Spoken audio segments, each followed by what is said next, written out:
Two Because tall. you've got to send every day. Well, I managed to get 3 slides that can now show from the board, which I created. I sneaked a line in on mine, I didn't notice it. It's based upon their slides. I think it was assumed that it's 27. If you stop it, who's been on the right foot next slide? Yeah, I'm not allowed to show this slide. But there was such dreadful slides this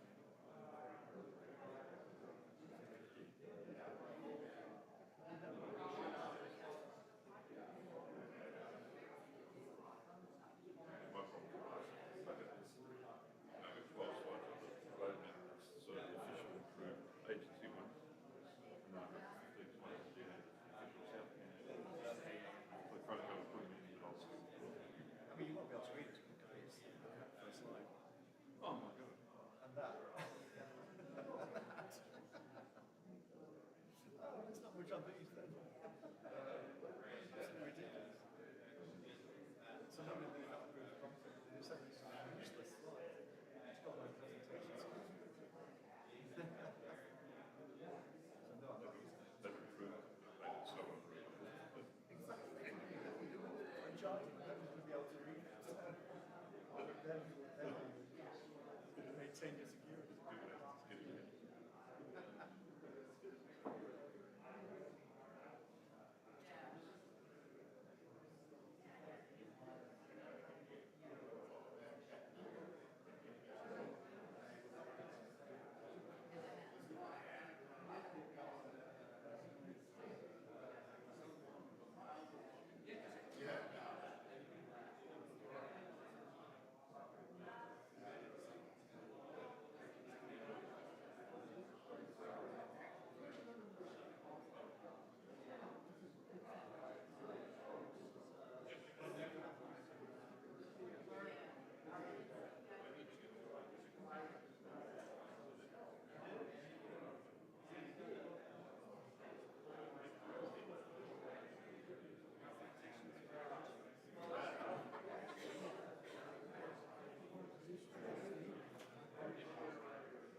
Could take our seats, please.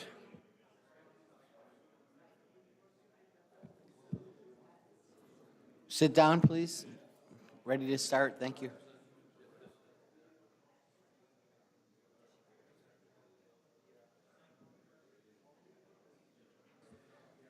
That means you, Tom Powell.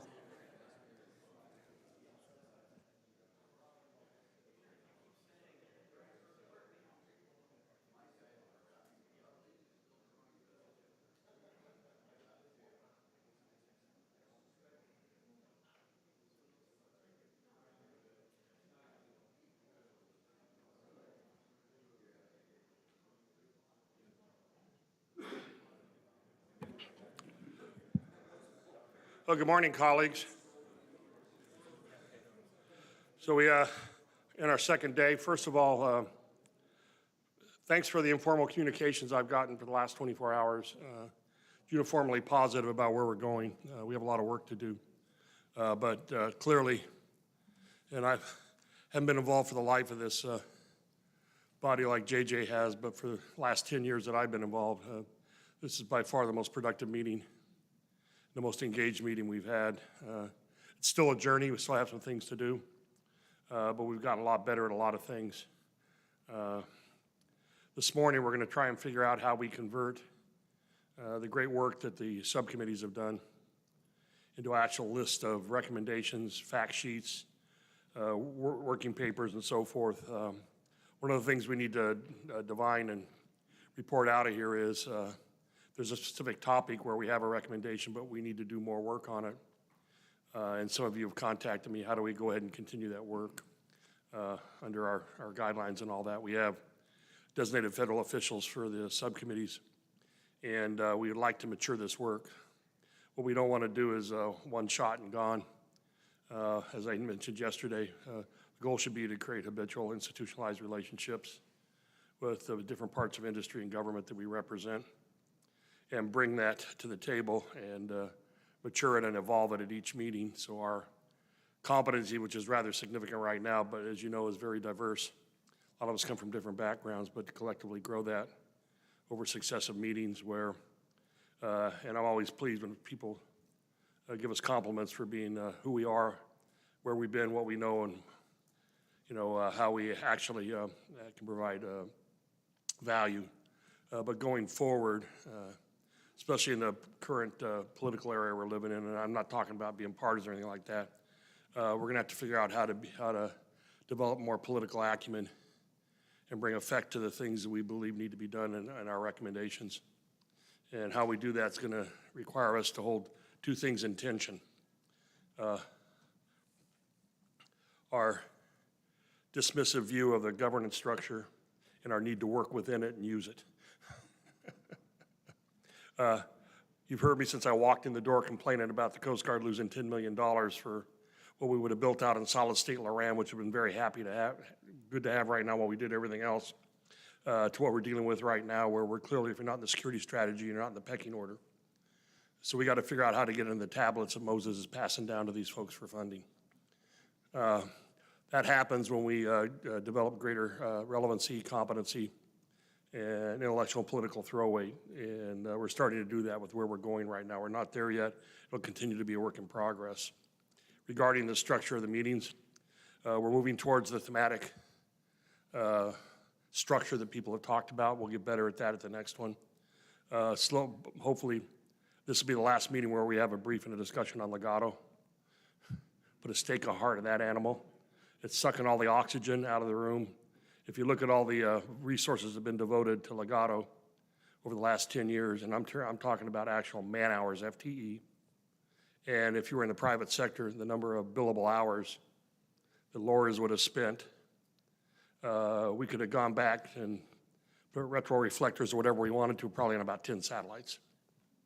So our goal is to redirect attention and then redirect resources. I spent a deal of my time in the Coast Guard not doing crises, but managing money and appropriations. And my watch phrase was, you don't make policy till you spend money. So our goal should be to make them want to spend money moving forward. So that's my opening salvo for today. Before we leave here today, we need a list and you've all been working on it, but I'd like to make sure that we got absolute clarity about the work that needs to continue and how that's going to be organized, structured, and reported and all that sort of thing. So you folks have the degrees of freedom to do what you need to do to continue the terrific work you've got started thus far. So let me stop there and see if the Vice Chair has any comments. JJ? Okay. So with that, we're going to have our updates from our various representatives and foreign representatives, which I really appreciate the diversity of views. That's the other thing I should have mentioned, the diversity of views we bring to the table here, given their backgrounds and the geographical diversity we have. So, Renato, it looks like you're first up.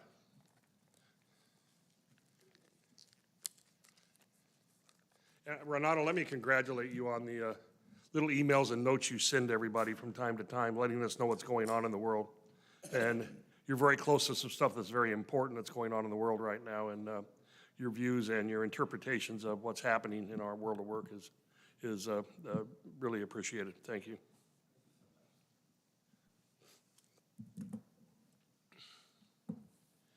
Thank you, Admiral, for giving me the floor and for your kind words and introduction. I'm Renato Filja, representing University of Rijeka and University of Applied Sciences in Krapina, Croatia. And in appreciation of the opportunity to address the audience here, I would like to brief you on recent developments in the satellite navigation from the perspective this advisory board is expected to discuss. So if you can assist me with the next slide, please. For quite a time, I was advocating a view of the novel approach in utilization of satellite navigation, especially using the so-called positioning as a service approach. We are accustomed to the traditional view of seeing a GNSS receiver as a black box used by users that can fill the other GPS-based applications with estimates of position, velocity, and time, and thus allowing for the wide range of applications that makes especially our modern society so strong and so efficient as it is now. We are aware that the satellite navigation drives the telecommunications, financial sector, but also the internet, mobile networks as well. But the recent developments in the field of telecommunications, computer science, mathematics, statistics allow for the new developments and new ways of utilization of GNSS spectrum and GNSS signals, including GPS, of course. This approach was utilized by utilization of the technologies like software-defined radio, but also with taking the information perspective of the different information sources, make GPS more resilient, but also more adapted to the GNSS-based applications. This alignment with the needs and requirements of the GNSS applications is important to utilize the GPS, the satellite navigation, as initial framework and opens not only the improved services that are already existing, but the huge new market of the GPS exploitation, especially in regard of utilization of the GPS signals and spectrum. And the team I represent, international team of various specialists, have found a number of opportunities, but also the challenges with utilization of the positioning as a service. For instance, there is a quest of regulation, standardization, but also the quest of the operations and legal liabilities of such as services. We've heard about the ITA, we've heard about the challenges that we face with the traditional approach to the GPS receivers, and there are even more to be discussed and also recognized and decide about utilization regarding the positioning as a service. The positioning as a service has a huge advantage that positioning estimation is now available for control to the GNSS application. So the positioning estimation can be aligned with the needs and requirements of the GNSS applications. The next slide, please. In some of the recent developments, we have developed several case studies in order to provide the self-adaptiveness to the GPS positioning estimation process. We consider the utilization of the direct observation of the immediate positioning environment in order to facilitate better understanding, better awareness of positioning environment, not relying upon global models like Klobuchar model for the ionospheric conditions or the NECWIC models that is offered to the Galileo users and Galileo GNSS receivers.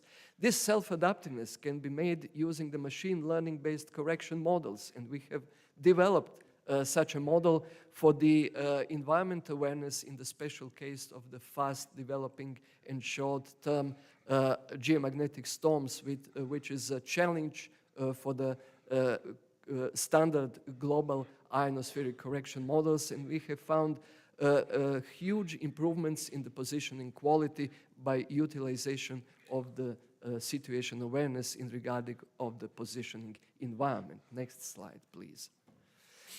In order to align with the needs of the GNSS applications, we also developed a methodology for risk assessment of the GPS deployment for the application's development. This means that the application developers and operators need a robust methodology to assess what is the consequence of the GPS quality deteriorations or even temporarily unavailable positioning made by GPS. So we have developed a methodology and presented it in the paper presented at the ION conference on the means of a simple risk assessment for the GPS-based application operation in order to address the opportunities and risks for getting temporary restrictions on the GPS positioning performance. Next slide, please. And I would like also to emphasize some recent developments, mostly in Europe and European Union.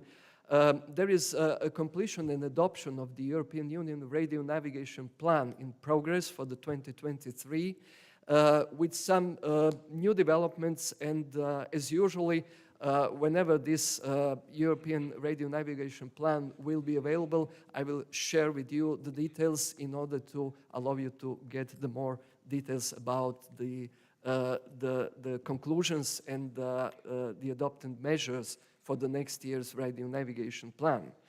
There is also the European Connectivity Initiative. You have perhaps heard about it in order especially for the GovSatcom, but also the inclusion of the GPS, GLONASS, Galileo, and EGNOS in the one framework that will be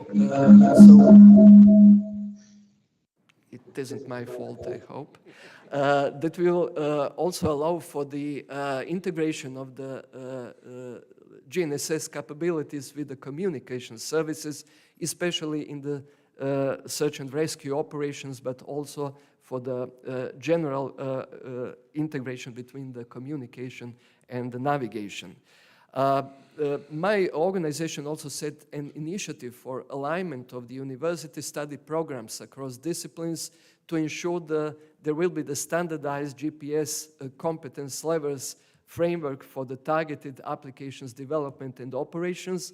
The idea is to align the study programs in order to recognize what is important for the, say, telecommunications or computer science or transport engineers to know and understand about satellite navigation technology in order to utilize the framework, to utilize this underlying technology in the best sense and not to make some fundamental mistakes in the application development and also utilization of GPS and GNSS.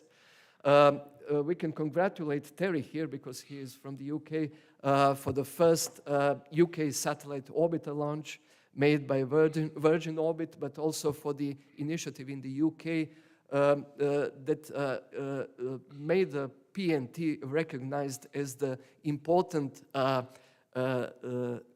case and important subject that should be addressed at the government level and also take a part because PNT is essential. This is really the part of the infrastructure that enable other services and systems and should be considered on the national level as such. There is the UK-based Royal Institute of Navigation PNT advisory group, and some of you probably heard about it, and very probably Terry would say much more about it because he is the immediate past president of the Royal Institute of Navigation. And for the next slide, please.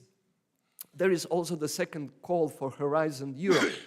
You are probably familiar that Horizon Europe is the major framework for funding of research in European Union, and I thought that it would be important to present you with the details on what European Union is going to fund in the next period in regard of the space programs. There are two flagship space programs in the European Union now. These are satellite navigation, Galileo and EGNOS, but also the space program related to the Copernicus program, remote sensing of various kind of parameters in the environment. And the European Union is keen to fund especially developments in that fields.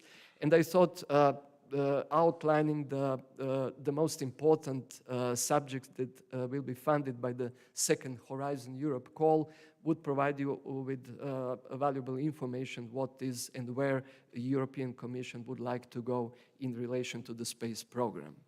And finally, my last slide will show the lovely photo of the sea, not the Pacific Ocean like this one here, but the Adriatic Sea.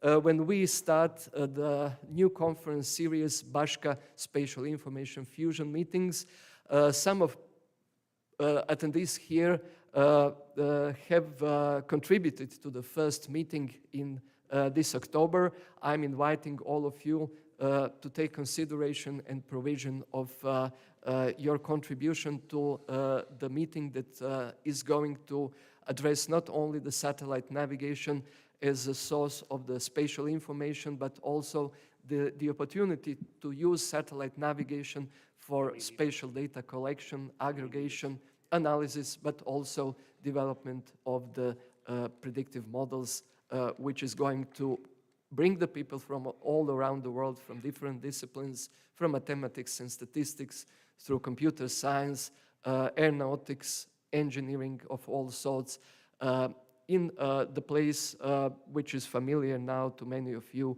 to Bashka on the Kirk Island in Croatia.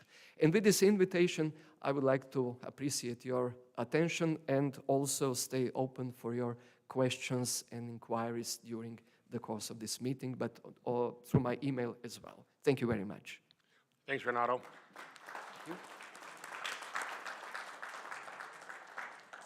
Comments or questions? Dr. Parkinson and I are deciding whether or not you may need our presence there.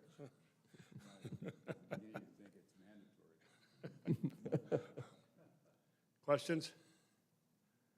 Thanks, Renato. Appreciate it. Thank you, Admiral.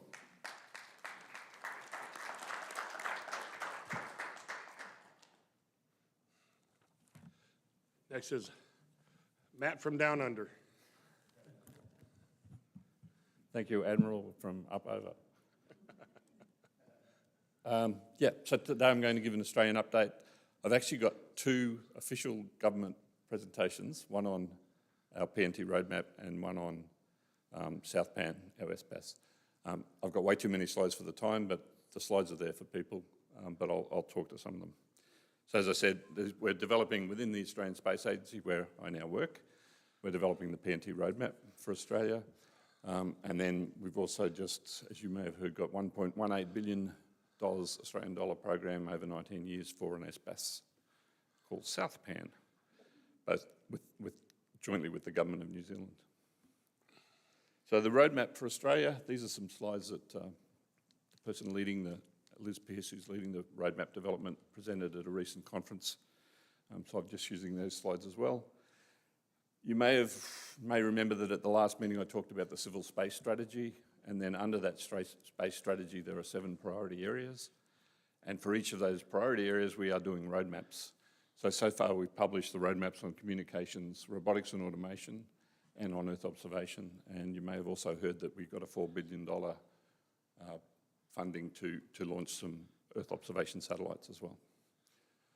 The others are Leapfrog R&D, which is actually kind of now concentrating on applied space medicine, access to space, launch sites, but also legal aspects of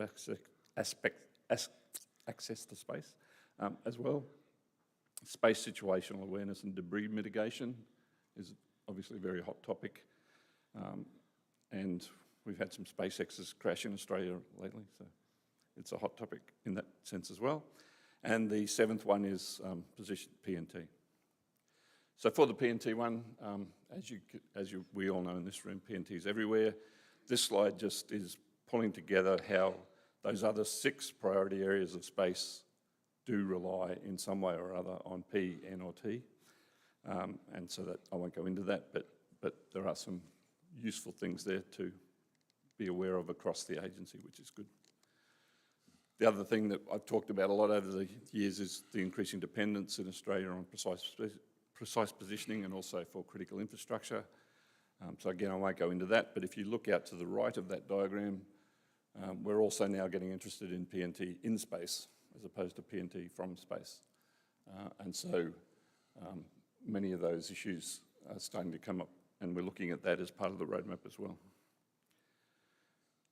Part of the process to do the roadmaps is to do a state-of-the-art across the country, and we've done very detailed discussions with many organisations, academic, government and private sector. I think I'm not really at liberty to talk where we've gotten to with that, because the roadmap will need to be approved by the Minister and then published. So hopefully by the next meeting I can do that. But obviously it doesn't take a genius to work out that dependence and vulnerability, we're hearing all of the same concerns in Australia that we're hearing here. And so a significant thing we need to achieve with the roadmap is to have more resilient PNT in Australia. The middle bit is just talking about some of the niche aspects of PNT that Australia is good at. Quantum timing at the top and quantum sensing at the bottom. But in between, like beacon systems, we've had presentations here in the past on locator, for example. But I'll move on. We've also commissioned a study from KPMG about the PNT market for PNT in space. You've heard me talk in past about a lot of the analysis of the economic values and other values of PNT for our key industries, etc. But this is looking at what is the potential for PNT in space. And at the moment, Australia has a very small share of the global market in that, because we haven't launched that many PNT payloads or any until Southpan. And so there is things like advanced navigation, doing LiDAR landing systems for CLIPS landers on the moon, and high-level inertial systems, etc. So there is some capacity that's very important and very good quality. But obviously, part of the roadmap is to grow that market for Australian companies as well. So the final slide on the actual roadmap is just this that talks about all of the cooperation we have to do. And probably the most important thing to point out here is at the top left there, you see Australian Space Agency, Geoscience Australia, who are doing Southpan, but also importantly, Australian Defence and Home Affairs, which is our equivalent of Homeland Security. And thankfully through this process, we've been able to engage well with Australian Defence. Many of their concerns are also concerns in critical infrastructure. And obviously, attacks on critical infrastructure are considered a threat akin to war these days. And so the Defence is also interested in those issues, but Home Affairs is particularly interested in vulnerability of critical infrastructure. We've obviously also talked a lot to international partners in doing our scan of the state-of-the-art. Most of the major space agencies and some of the universities internationally and industry internationally We've done a lot of talking to Australian industry. I thought I knew a lot about PNT in Australia, but nearly every discussion with every company turned up something that was actually quite new and interesting that they were proposing. I shouldn't mention in detail, I guess, but for example, Skycraft is a company that's launching a constellation of LEOs to do ADS-B, pick up ADS-B from space and get it back through their comms link to ground. And their first tranche of satellites is scheduled to go up on a SpaceX in December, actually. So there's a lot of interesting things happening that until you start asking, you don't necessarily know about. And obviously, a big focus would be the Australian research community. Australia's always been quite strong in GNSS-related research, for example, and we need to keep that happening. There's things like the Australian Academy of Science Decadal Plan for Science, Decadal Plan for Science and Space, and PNT. There is a PNT part in that as well. So that's my quick one on the roadmap. Perhaps I should stop there in case there were any questions on the roadmap side. Thanks, Matt. Questions, comments? Brad? You know, I'm always amazed. You don't have a large country, but you're sort of the mouse that roared in this area, and I'm very impressed. And I think, obviously, Matt, you're a major catalyst in your country for doing a lot of this. The question I had is, Australia and New Zealand are quite different countries. Do you have any alliance or any activities that also involve New Zealand? South-Pan, that I'm about to speak, is a joint project between Australia and New Zealand. So that's a nice segue. You didn't tell me to ask that question, right? No. Straight man. Tom? But maybe the Kiwis told you to ask that question. Hey, Matt. One of your charts mentioned spoofing and jamming detection and geolocation. Can you expand any on that? There's a company, GPSat Systems in Melbourne, that's been doing work for Australian Defence and have developed the Griffin system, which is a system that's been developed for defence at the moment, but is looking to go into more commercial and civilian applications as well. I think they also have a spoofing capability as well. At the moment, it's a system based on towers, but they have interest to expand that, for example, into drones and airborne. But yeah, that's a project that's been going on with Australian Defence for quite a while. So it's sensors on cellular towers, or? I think it's actually you put up your own towers, Okay. or you could put them on. Yeah, it's RF detection systems that could go on any sort of infrastructure. Yeah, it's actually, I think, very good technology, but it's actually been in defence for a while and it's only sort of now coming into civilian. So, but there are brochures on the website. I can point you there, Tom, if you send me an email. Thanks, Matt. Go ahead. Yep. So South-Pan, it's the joint service to be delivered by Geoscience Australia and Toitu Te Whenua, which I probably said wrongly, which is the Maori word for Land Information New Zealand. It will improve and augment the accuracy and integrity and availability in both countries and contribute to what I've spoken about in the past, the heavy reliance we have in key industries and critical infrastructure on PNT. And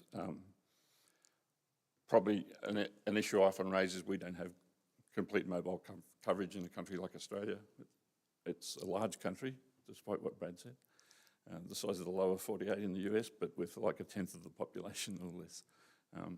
So delivery by satellite is an important part of that.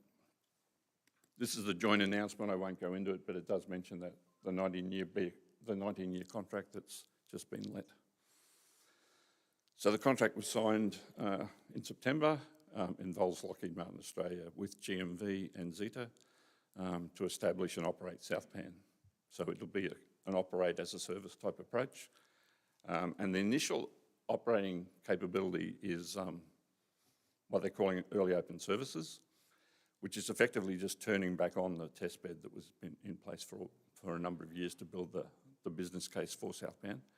And it will be offering L1 standard sort of L1 SBAS, although not certified. Next generation SBAS, which is L1, L5, Galileo, and GPS, and then a nested acronym, which is PPP, precise positioning, PPP via Southband, PVS, initially on the L5 channel. This is the sort of coverage that's being talked about for the open services. Basically, L1 services limited to the landmass, but the GFMC services going out to territorial waters for both countries. So the initial configuration is doing things like using the existing cores network rather than ultimately they'll be SBAS purpose ground stations. Prototype software, the current signal generator, and basically this is the test bed that has been running for a couple of years.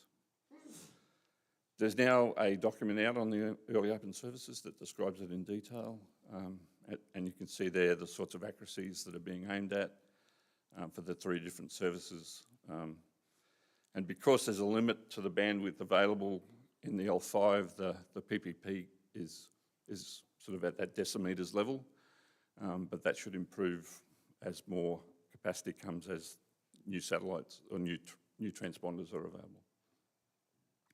That document is available on both the GA and Land Information New Zealand websites. And I believe there's contacts from them at the end of the slides. So moving on from that and going into the operational system, 35 ground stations will be constructed. There'll be an uplink centre in both Australia and New Zealand, and 2 GEO payloads on 2 different satellites. And then also the introduction of moving a signal onto 1.2 gigahertz, which I think is E5A or B, I think. The equivalent of. And this just shows the infrastructure that's planned. You can see that in terms of longitude and latitude, it's a fair swathe of the Earth. I think it's about 100 degrees in longitude from either end of the stations. So it's a very large area to cover and generate ionospheric models for, etc. This is some of the scheduling. So heading to these open services, still not certified for safety of life, through improving reliability with the numbers 95, 99.5, 99.9 over the next few years.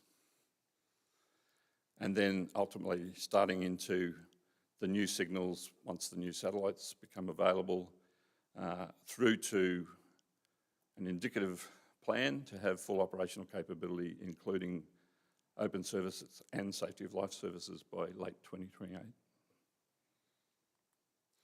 And this is the coverage map that shows basically 4 different coverage areas for 4 different types of service. Obviously the open service for DFMC and the point positioning is the same as it was on the previous slide. Zone 2 for safety of life is the same, I think. No, it's over those coverage areas. And then, sorry, that's for en route navigation and terminal. And then going into more stringent aviation, you can see the green being for LPV 200. At this stage, the decision has been that below 20 degrees, between the equator and 20 degrees, the ionosphere is such that they're not sure they can guarantee and certify that.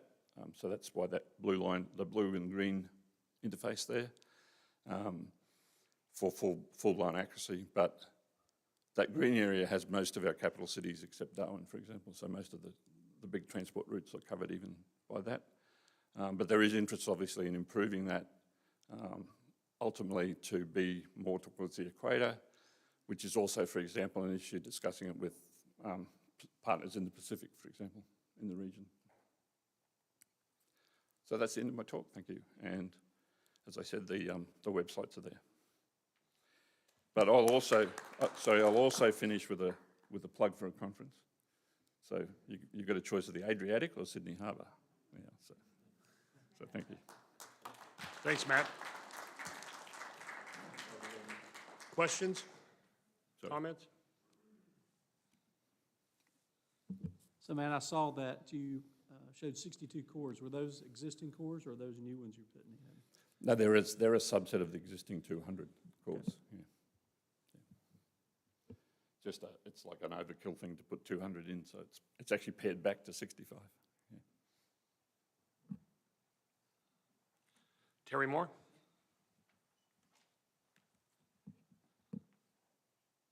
Okay, good morning once again, everybody.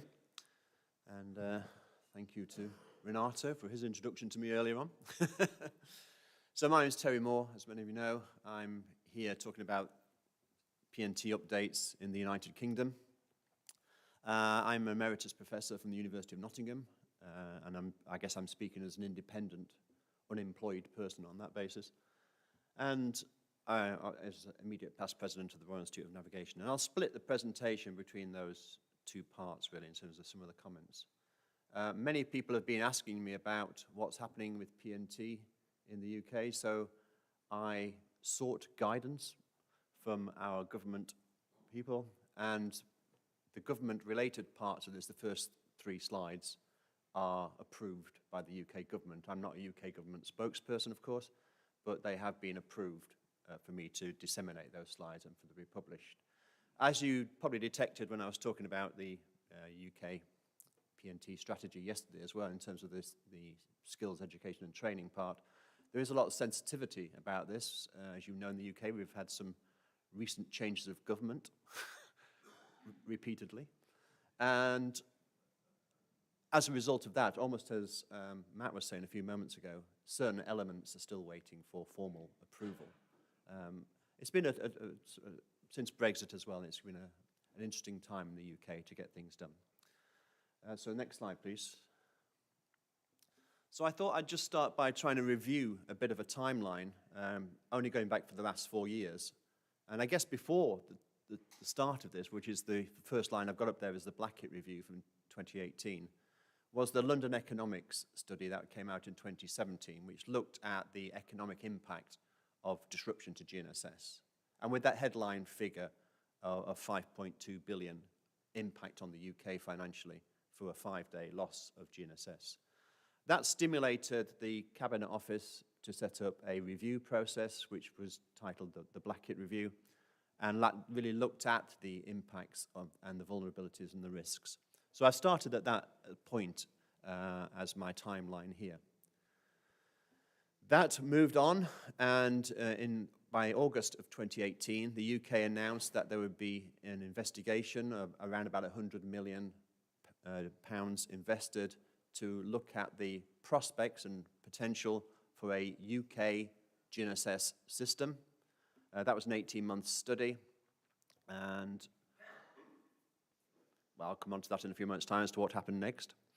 Along at the same sort of time we were still at the final stages of Brexit then as well, and the impact of EGNOS and the impact on Galileo in particular.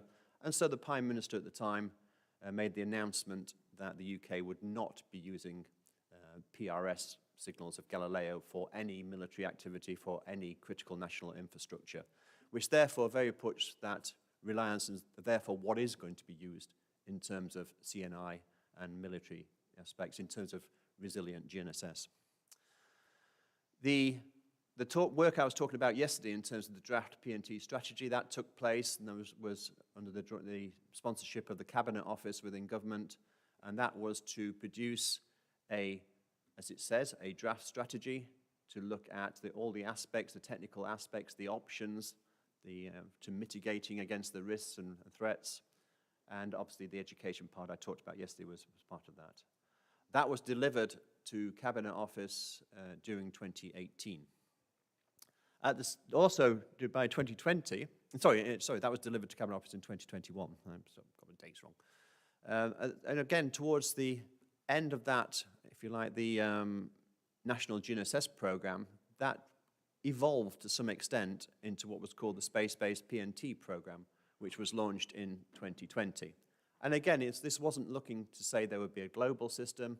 It wasn't to say it was a regional system. It was just looking at the options for if there was space-based PNT in the United Kingdom, what might it actually look like?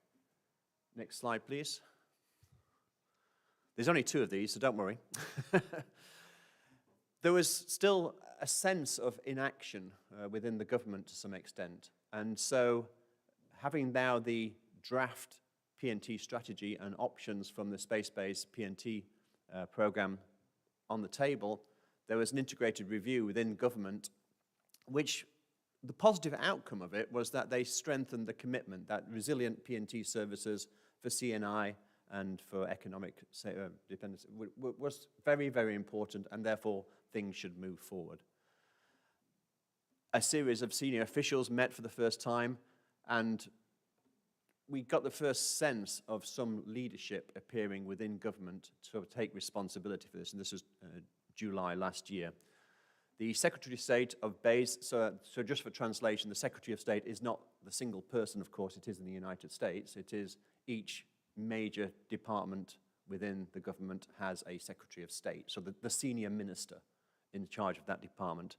And we talk about BEIS, and just so I can remember, and you know what it is, so BEIS is the Department of Business, Energy and Industrial Strategy, which is why I put the translation down the bottom there. Oh, sorry, can we go back, please?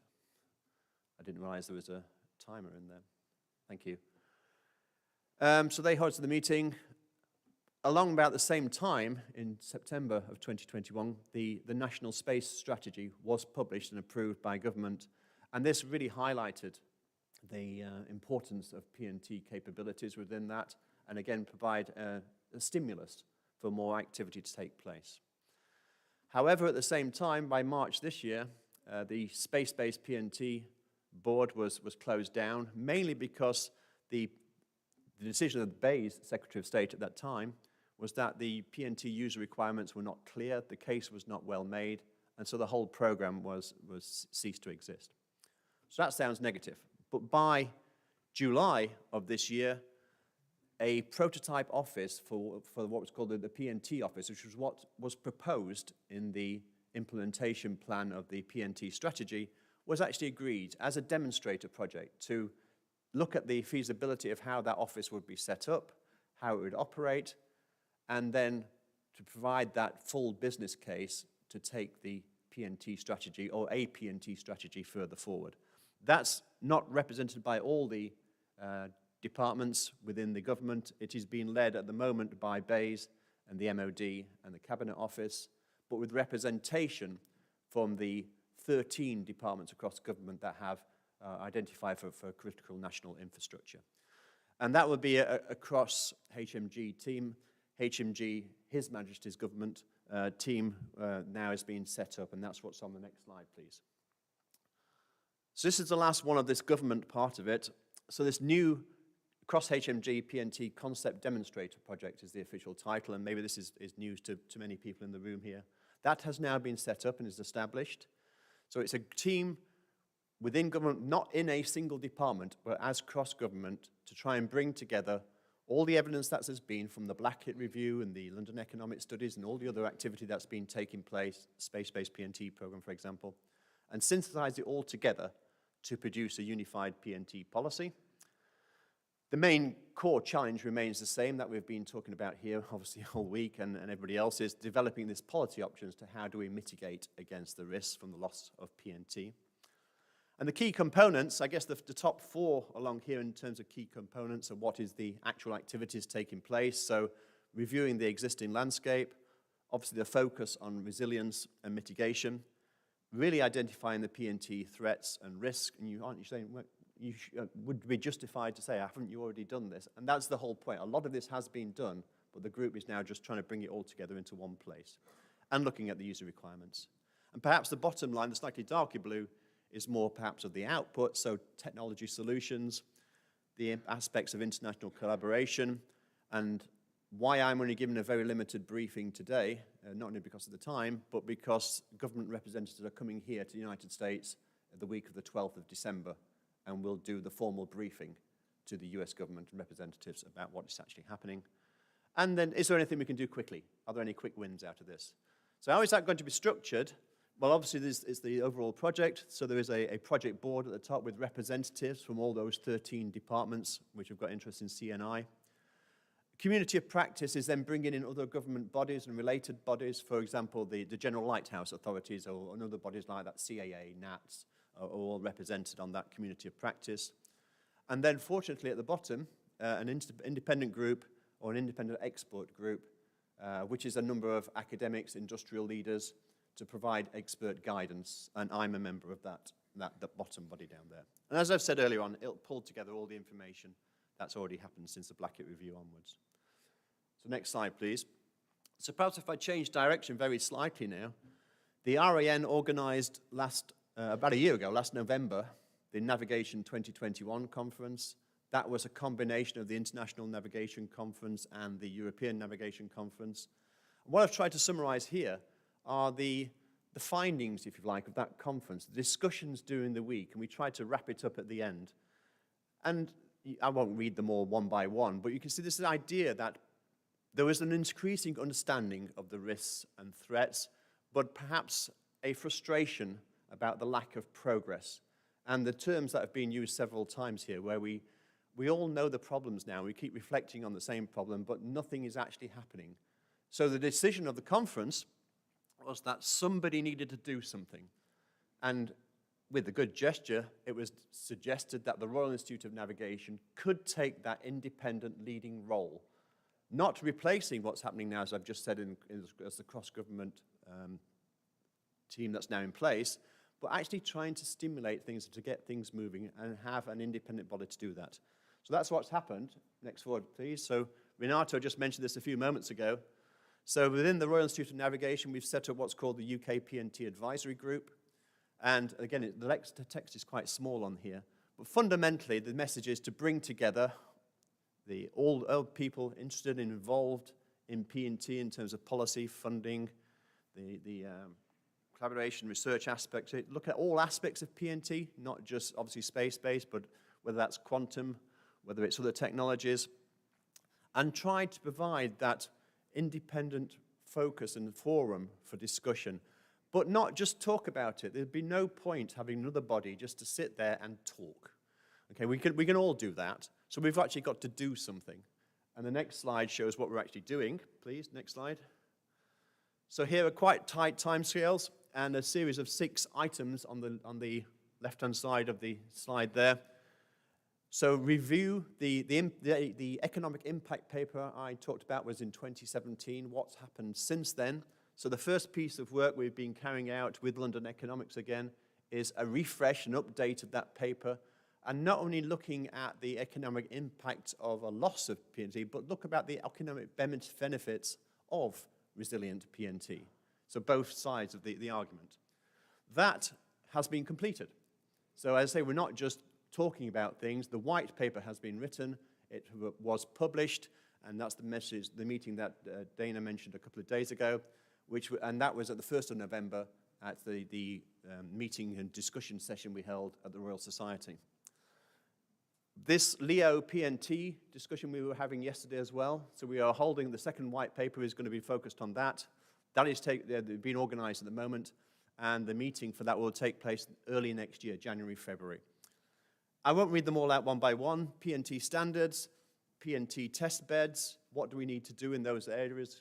And then the two areas that we've been mentioned this week as well in terms of quantum and artificial intelligence or machine learning and the impact of those on PNT. So this is all ongoing work, but it will all be delivered within the next year.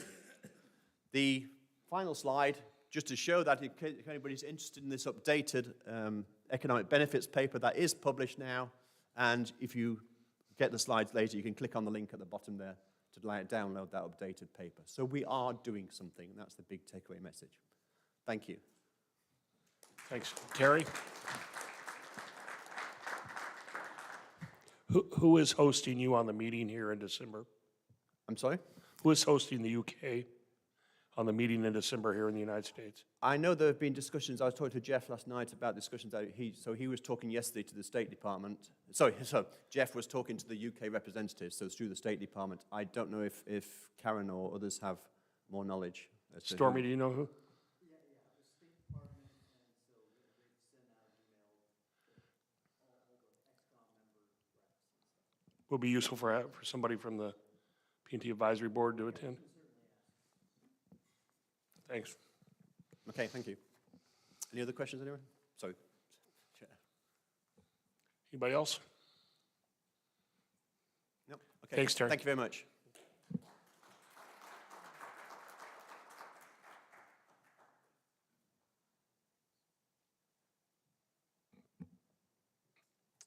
Next, Dana Goward and the Resilient Navigation and Timing Foundation. Thanks again for coordinating the event the other night. Oh, my pleasure. Thank you, sir, and thank you, ladies and gentlemen. In the beginning, there was, no, that's for later. No slides this time. In the beginning, there was GPS, and it was good. And the people acclaimed it with great joy, and they prospered. Yet slowly, serpents of darkness crept into this Eden, and here and there began to sow chaos. The year was 2013, and I had just left government, having served as the Maritime Navigation Authority for the United States, including with my responsibilities DGPS and electronic navigation systems. Former Assistant Secretary of the Air Force, Martin Fagan, and I shared concerns that the federal government was not taking the steps it had articulated as necessary to protect GPS services and users. So, at the time, most receivers in use, even in critical functions, were relatively simple devices that could be easily jammed or spoofed or otherwise interfered with. Also at the time, the FCC had a pending action to allow LightSquared to broadcast in formerly satellite-only frequency band, and there was overwhelming concern within the executive branch and within industry that this would deny or degrade service for many GPS users. Also, protecting GPS frequencies on a day-to-day basis was difficult because the nation had little ability to detect, locate, and terminate interference. And despite a 2004 presidential directive to establish a complimentary service for GPS and a 2008 press release by the Department of Homeland Security saying that a technology had been selected and the effort was underway, there was no real prospect of that ever happening. Ignoring virtually every engineer and technologist in government familiar with the issue, OMB had eliminated the funding that had been in place for 50 years that was to be used to establish the new system. So Marty and I were concerned that talk about resilient PNT within the federal government had essentially stopped. We decided to create the Resilient Navigation and Timing Foundation as a way to keep that discussion alive. We would advocate for policies and systems to protect GNS and GPS satellites, signals, and users. Basically, protect, toughen, and augment. We at the R&T Foundation are a 501c3 scientific and educational charity, and we have individual and corporate members. Our corporate supporters include satellite companies, simulation and testing companies, terrestrial broadcast companies, clock manufacturers, folks involved with quantum technology, device manufacturers, local PNT system providers, and network folks. And by law, as a 501c3, we are prohibited from giving our members any substantial direct benefit, except maybe a nifty lapel pin. We can do that. Individuals and companies join the R&T Foundation because they believe in and support our efforts. And we really appreciate that, so thanks to all of the members who are here and online for all of your ongoing support. And to keep our memberships accessible, we keep our dues fairly low. We like to say that we put the non in nonprofit at the R&T Foundation. So that's a little background on who we are and what we've been doing and why, and where we hope to go. And while R&T efforts and those of this distinguished group of folks over the last 10 years have had an impact, things in PNT world really haven't gotten a lot better. Our efforts to protect frequencies suffered when the FCC decided for Legato. By the way, Legato has complained to us that the R&T Foundation has submitted more filings with the FCC against their proposal than any other organization. Yet, despite a huge coalition of organizations also submitting similar filings, the decision went the other way. And if there's any bright spot in this at all, it's that the FCC has not yet figured out how to answer our petition for reconsideration of that decision, nor those petitions from 6 other organizations. And today, protecting GPS frequencies on a day-to-day basis is still as difficult as it was before, as the nation has little ability to detect, locate, and terminate interference. See Dallas and Denver, as we talked about yesterday. A lot of work has been done in the last 10 years to enable and build toughened receivers to better resist interference. Not a lot of headway has been made, though, getting that equipment into the hands of users. Ramsey's presentation yesterday, it was a hopeful note. The discussion about ITAR is not such a hopeful note. At the same time, the last 10 years have seen jamming, spoofing, meconning, and accidental interference greatly increase. So for the moment, the environment has gotten much worse, and most users are unchanged and therefore much more at risk. Augmenting. Protect, toughen, and augment, right? Augmenting GPS signals always seems to be the most controversial of the PTA triad. So some diehard GPSers, I think, seem to feel like the suggestion for complementary services is calling their baby ugly, right? Now, on the other hand, you can see this as recognizing that the GPS baby is actually quite beautiful and precious and invaluable and in need of protection. And certainly that's the approach that we take. In 2018, in addition to, in 2008, the Bush administration committing to establish a complementary system, in 2015, the Obama administration promised Congress that it would do the same thing. By the way, this board, for those of you that are new, has recommended complementary capability on 3 separate occasions, and most recently in 2018. Congress has long been concerned and always held hearings on this process, often in the Department of Defense area, but also under Commerce and Transportation. And in 2018, they were impatient that despite the Obama administration's promises that no action had been taken, and they passed the National Timing, Resilience, and Security Act, requiring the Secretary of Transportation to establish at least one complementary timing system to back up or to complement GPS based on the availability of funds. Unfortunately, the last 2 administrations have vigorously opposed any funding, and the current administration has twice actually recommended repealing that act. So in the last 10 years, China has greatly advanced its own PNT architecture to provide multiple space-based and terrestrial complementary systems. Russia, Iran, South Korea, and Saudi Arabia have kept and improved their complementary PNT. And this gives each an economic and security advantage over the U.S. and puts us in a very awkward position relative to some of our most vociferous adversaries. So again, the PNT environment has changed drastically over the last 10 years, and in important and troubling ways, we in the United States have failed to adapt to these changes. So I mentioned earlier that we at the R&T Foundation advocate for policies and systems to protect GPS and GNSS satellite signals and users. Policies and systems. But the professional literature, your individual knowledge, and our PNT advisory board meetings make it really clear there are plenty of systems available to protect, toughen, and augment.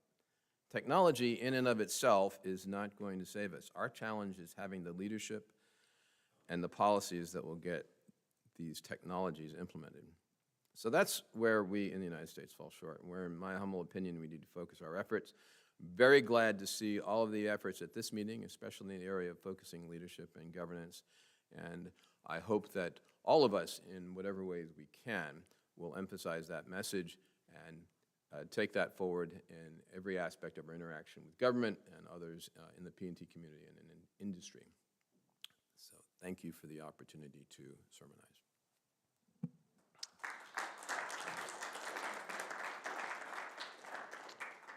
Dana, since it appears you have prepared text, if you give it to us, we'll get it in gps.gov. Okay, yes, sir, I will do that. Okay, any comments? Thanks, Dana. Yes, sir. David? Where's David? Grossman?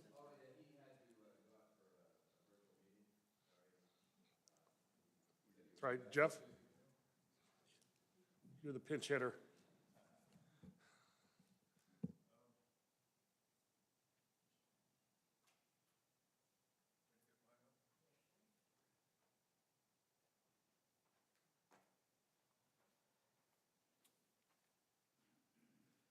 Real quick before you get started, Tim Murphy. If we have some time at the end, why don't you raise the issue you just sent to me on email? Right at the end of this. Go ahead, Jeff.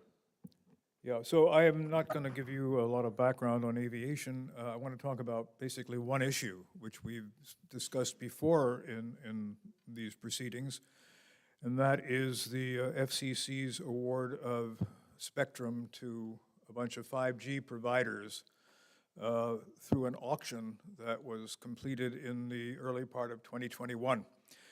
You've heard the story before, and so I won't spend a lot of time on it. The FAA and the aviation industry participated in the proceeding, in the auction proceeding, pleading with the FCC to protect aviation, that there would be a real problem with interference with particularly radio altimeters that are in all airplanes, commercial aircraft that are flying, and non-commercial airplanes. But the FCC and, in fact, the NTIA, which is supposed to represent the executive branch agencies in those proceedings, disagreed with the FAA's technical analysis. They actually second-guessed the FAA, which is itself an interesting phenomenon because only the FAA has legal authority to regulate the safety of aviation. By disagreeing with the FAA, the NTIA was in effect taking on aviation safety responsibility with no delegation thereof. And similarly, the FCC, by disagreeing with the FAA, is making a judgment about what aviation safety requires. In any event, the award was made over the dead body of the FAA. The FAA immediately did what it had told the FCC it would have to do if, in fact, that award were made. It would have to start canceling or diverting flights, particularly where where the airport was socked in, where there was low visibility, because interference by 5G would compromise the performance of the radio altimeter on which the crew absolutely relies in order to do a safe landing. And by the way, and Joe Burns can talk to a much greater extent than I about this if he's here, the radio altimeter actually supports a lot of other avionics within the airplane. So the functioning of the radio altimeter is critical to the safe operation of an aircraft.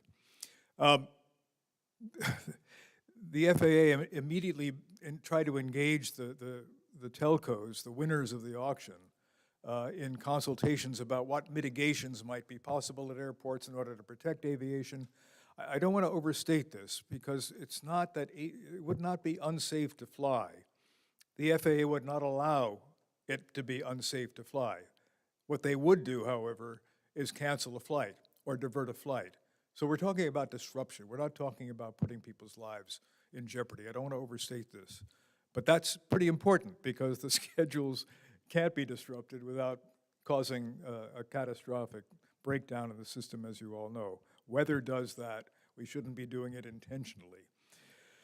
The telcos eventually agreed to temporary mitigations around airports, but they had paid a lot for the spectrum, north of $60 billion, and they wanted to get the maximum value out of that. So the negotiation concluded with an agreement that said, well, they'll leave the mitigations in place for about a year. So the FAA informed the airlines that if they wanted to avoid the possibility of disruptions after those mitigations were taken down, they'd have to upgrade their radio altimeters. And that translated into an actual deadline of early 2023 for upgrading radio altimeters throughout the fleet. After some further discussion, that was amended. Now I think the notional deadline is July of 2023. The problem is that the manufacturers of these radio altimeters say that they can't produce enough equipment by then in order to retrofit the fleet. Could I have the next slide? So that's kind of where things stand right now. Now, at the end of September and the beginning of October, the last week of September, the beginning of first week of October, ICAO, the International Civil Aviation Organization, which is the UN specialized agency that deals with aviation internationally, had an assembly. These assemblies are held once every 3 years. IATA, on behalf of the airline industry, submitted a working paper on spectrum decision-making. As a result of discussion of that paper, a resolution was adopted by the Assembly. When I say adopted, that means it was adopted by 193 countries who are members of ICAO. It's pretty much consistent with the members of the United Nations itself. And the resolution said in one of its many operating provisions that ICAO urges member states to consider as a priority public and aviation safety when deciding how to enable new or additional services, read 5G, and to consult with aviation safety regulators, subject matter experts, and airspace users to provide all necessary considerations and to establish regulatory measures to ensure that incumbent aviation systems and services, sorry about the misprint, are free from harmful interference. That's what ICAO says. That is the international consensus, completely inconsistent with what happened in the United States. Following up on that, the FAA has formally petitioned the FCC for modifications of its report and order, making it possible for these telcos to broadcast 5G signals in and around airports. And there are now letters to the administration. In fact, they just came in on Monday from both avionics manufacturers, aircraft manufacturers on the one hand, and foreign airlines as well. If I could have the next slide, just as a visual.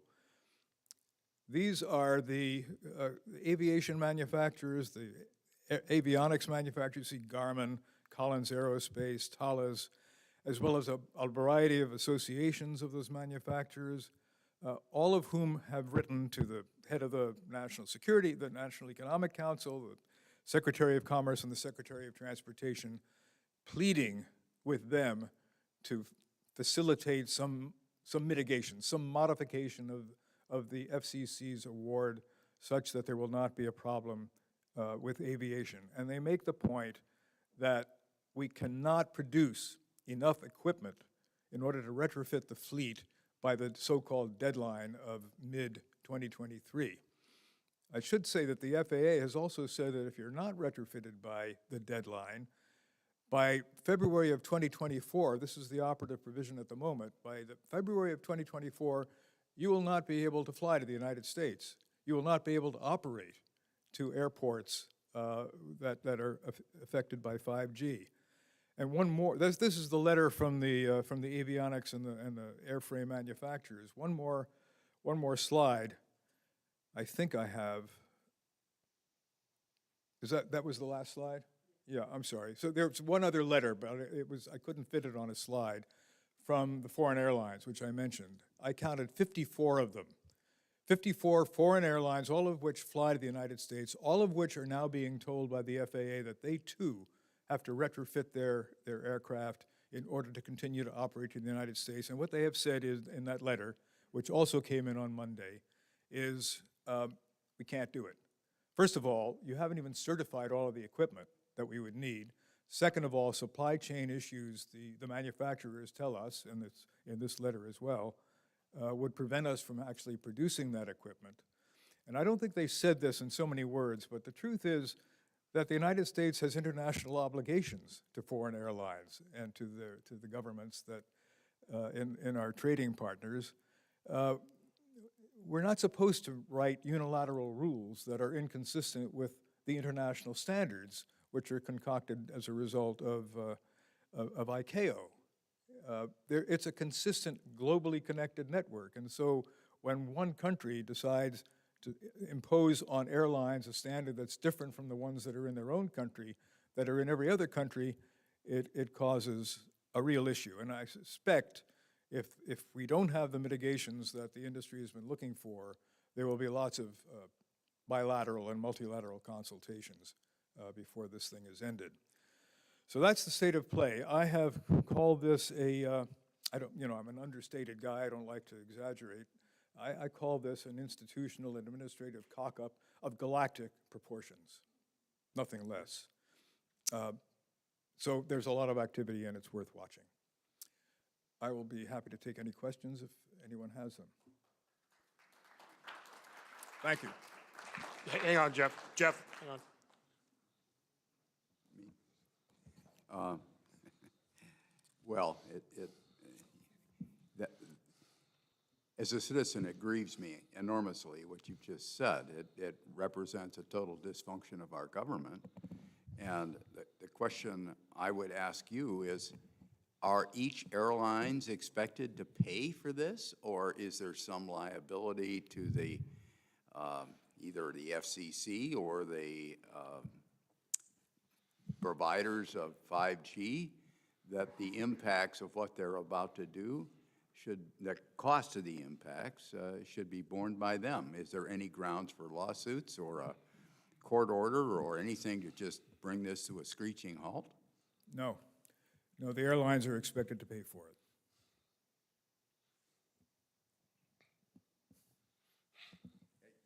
it. And could you trace any logic in that?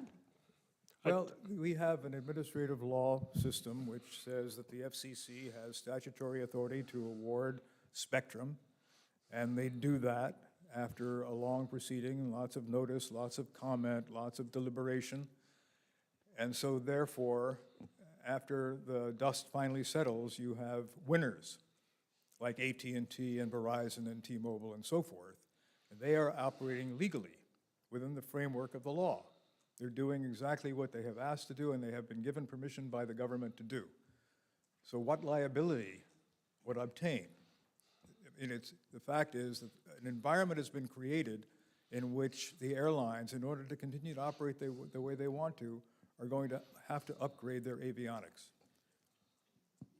Isn't there a taking clause or something that value has been taken now from the airlines that somebody in government seems to be responsible for? I don't think the taking clause envisioned an award by the FCC to telcos which requires some accommodation by airlines. The question is, and look, it may well be that it's time to upgrade altimeters. That's not so much the issue. In fact, the airline industry isn't quarreling about the idea of upgrading their equipment. The filters on those altimeters probably are insufficient for today's world as the spectrum gets more and more crowded. We're talking now about out-of-band interference, obviously. They're not sitting on the band that is reserved for the altimeters. So that's not the issue. The issue is it's physically impossible to comply with what the FAA has told the industry to do.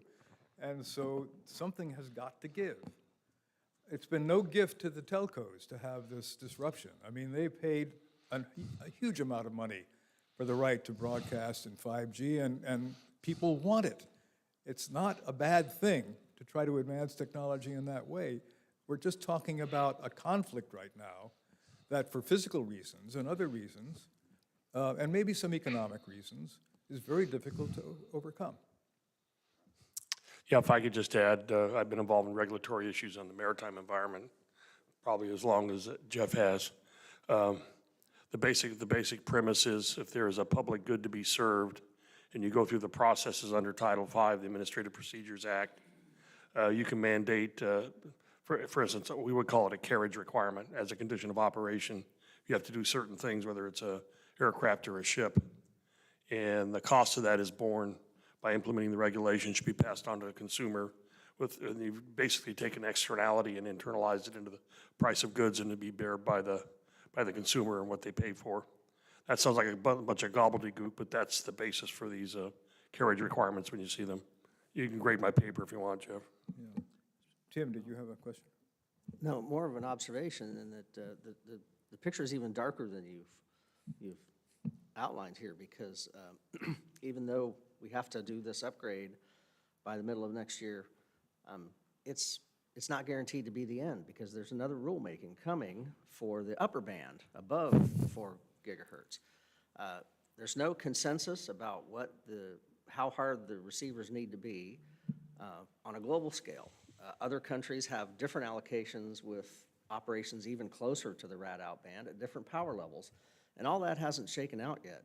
So the thing that we're being forced to do in a hurry is likely to be a temporary Band-Aid, and we'll end up doing it again in a few years. And it's also very frustrating that industry made it extremely clear to the FAA that this was not a reasonable period of time to do this. I mean, Yeah. TCAS, when TCAS was mandated, it took us 7 years to get it into the fleet. And that was about as fast as I think the industry can move on something like this. So it's not surprising that now there's a lot of pushback. The other dimension where things are even darker is all the mitigations that the FAA has gone into with the, really apply to 83 airports. And there's a whole lot of airports where large airplanes with radar altimeters operate into today that are not going to be necessarily protected by the levels of interference rejection that are being mandated by the middle of next year. So we're still likely to see some operational restrictions even after that at some of the smaller airports.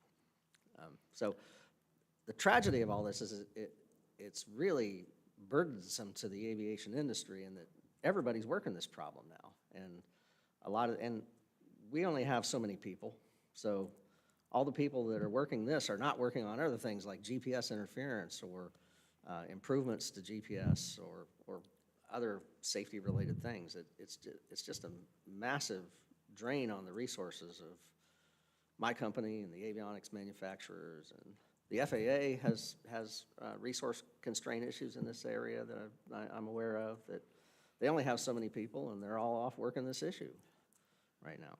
Yeah, you reminded me of Karen's wonderful briefing yesterday where we heard how much work is being done. Forgive me, it's the company whose name shall not be mentioned, I realize, but how much work is being done to head off the potential for disrupting GPS by another award of the FCC.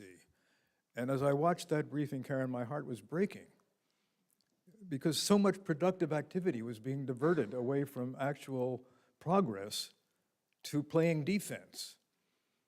And that's exactly what's happening within the FAA and what's happening within the aviation industry right now. And it's because, ladies and gentlemen, our spectrum decision-making in the United States is made by a so-called independent regulatory agency. It's not that the decisions are inherently bad, it's that there simply isn't the give and take. There isn't the deliberation. There isn't the kind of holistic approach to these decisions that there ought to be. I can go on and on about that for a long, long time, and I know we don't have time for that, so I will thank you for your attention. Let me ask a question, and I guess I can rhetorically ask it to the board here. I'm not sure where we stand on legally on this whole thing too, but could we consider finding a fact or a recommendation coming out here, a sense of the board on this issue so we can go on record on it? And if we were to do that, could you write a couple, I think you've already probably got it somewhere, a couple of pages that we could accept as a position of the board on this topic? Spoiler alert, the Strategy and Policy and Governance Subcommittee will present a recommendation that addresses this issue. Thank you. Yeah, Mike? Jeff, before I let you go here, given the FAA's authority over national airspace, does this then also obtain to all military aircraft operations within the U.S. so that there are yet other restrictions out there that, just kind of curious, is this getting the light of day through like NTIA, or is DOD standing up and speaking? You know, Mike, I don't really know the answer to that. I mean, to the extent that military aircraft are operating in and out of military air bases, of course, it'll be up to the military to decide what's necessary and whether 5G can be deployed and so forth. It's got much more control than the FAA does over civilian airports. So if a military aircraft lands at a civilian airport without the requisite radio altimeter and there's 5G there and it's low visibility, I think in the interest of safety, that aircraft would be warned not to land. Okay, well, given Tim's comment about that currently there's only 87 or whatever the number is, airports around the country that are actually operating under this mitigation, that just completely expands us too to say that this could be very impactful upon military that may not even be subject to mitigation in its immediate area of their operations. Stormy, could we get a quick answer through the XCOM on this? An answer on? The current status of military aircraft in relation to this? I mean, there is an applicability of the precedent to what we're doing here, just to get the answer. Yeah, I think the easier way is just shoot a question to DOD. Yeah, if you could do that. Sorry? Yeah, I could just shed a little bit of light on that. So DOD has been working with the NTIA. They have the Institute for Telecommunications Sciences in Boulder, Colorado. So they've been conducting a lot of testing to better understand the impact to military aircraft, and NTIA just had released a report on the results of that testing. So I think DOD is taking that into consideration of the impacts on their aircraft. Well, I guess the only thing I might say is, whatever the position we take, would we want to somehow acknowledge that there's other agencies of the government that may likewise express concern about this, so that adds a little bit more weight to that the issues are, it's not just a commercial issue. The last thought Makes sense to I'll me. leave you with is that 5G is being deployed around the world, even at airports. It's just that airports everywhere else require that the signals be either mitigated, the antennas are tilted in a different direction, or they're further away from the frequencies which radio altimeters rely upon. So what you hear from the telcos is, hey, why are you bugging us? I mean, 5G is available everywhere. Yes, but in every other country, they've been smarter about how they deploy 5G. And it hasn't been a problem for aviation anywhere else except in the United States of America. I think the jury is out. Yes. Yeah, I was going to say, if we're interested in having a sense of the board, I think we need to consider the fact that this is becoming a pattern and practice with FCC. It's an unrelated issue, but the 5.9 gigahertz safety band that DOT had invested in a global enterprise for communications technologies for vehicles was overridden by FCC when they granted the spectrum to wireless interests. So there were the same kinds of quote-unquote treaty obligations, international obligations that were completely disregarded. The priorities of another executive agency were disregarded by FCC. So it's very similar. As a matter of fact, these two issues are kind of contiguous at the Department of Transportation right now. So this is becoming a pattern of practice with FCC. Yeah, I think it would be easy to raise this as the issue of the day and then say, in addition, at the supporting. I'd be good with that. I think that's going to be the next session here. We're going to talk about that. But good. Thank you. David, I think you're the last one up here. Thank you, Admiral. And I don't have a formal presentation, but I thought if I could just provide a few updates from here. And thank you for accommodating the change. I just finished testifying before the Federal Trade Commission on competition policy. But topic for today that I wanted to talk about first is with the recent elections, the change in makeup of Congress and potentially new leaders on committees of jurisdiction as it relates to the Federal Communications Commission. So we do know for sure that with Congressman Mike Doyle of Pennsylvania retiring at the end of this year, he's been the chairman of the Telecom Subcommittee in the House. There will be a new lead Democrat, ranking member in the new Congress. Among the names that are being discussed, Congresswoman Doris Matsui of California. She's from the Sacramento area. And then on the Senate side, although the chamber is not changing parties, we expect, or it's largely expected, that Senator Ted Cruz will take over as the ranking member of the full Senate Commerce Committee. So I offer that as a backdrop, and while I understand that this body does not lobby or advocate, it is important to know who the new players are going to be on the issues that impact this industry. The second piece of changes, although there has not been much to report in over a year, is the fact that there is still an open commissioner slot at the Federal Communications Commission. Gigi Sohn, who was nominated by President Biden over a year ago, her nomination remains pending. It is still very much in play with the lame duck session now. I think that we're certainly optimistic that we could see a vote in December after the Georgia election. So turning from that to a few substantive issues, I wanted to talk about two areas, spectrum policy and cybersecurity, both tangential issues to the PNT and GPS world. The first of which is a notice of inquiry at the FCC that was voted on and approved on a bipartisan basis just a few weeks ago on the 12.7 gigahertz band. This is a 500 megahertz swath of spectrum between 12.7 and 13.25 that the FCC is pitching for next generation wireless services, 5G and beyond. It's a notice of inquiry. The comments are due on the 28th of this month. Our organization is going to be filing high-level comments expressing support.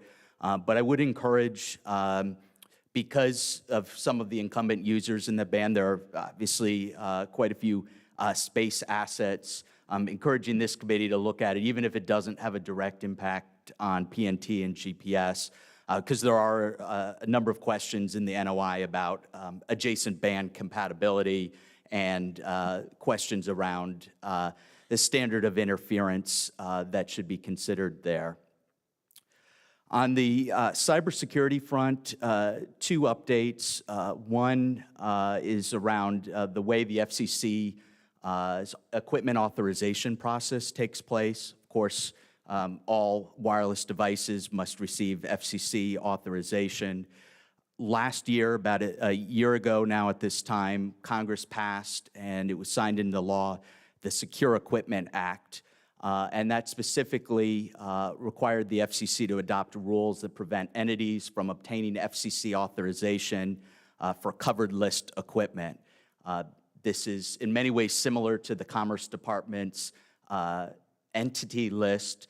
In the case of the FCC, there are currently 10 companies that are included, primarily China-based companies. I believe there is one Russia-based company. And what the Secure Equipment Act required the FCC to do is close the loophole where equipment that was still on that covered list could nevertheless be approved and obtain FCC authorization. That order has been adopted but not yet released.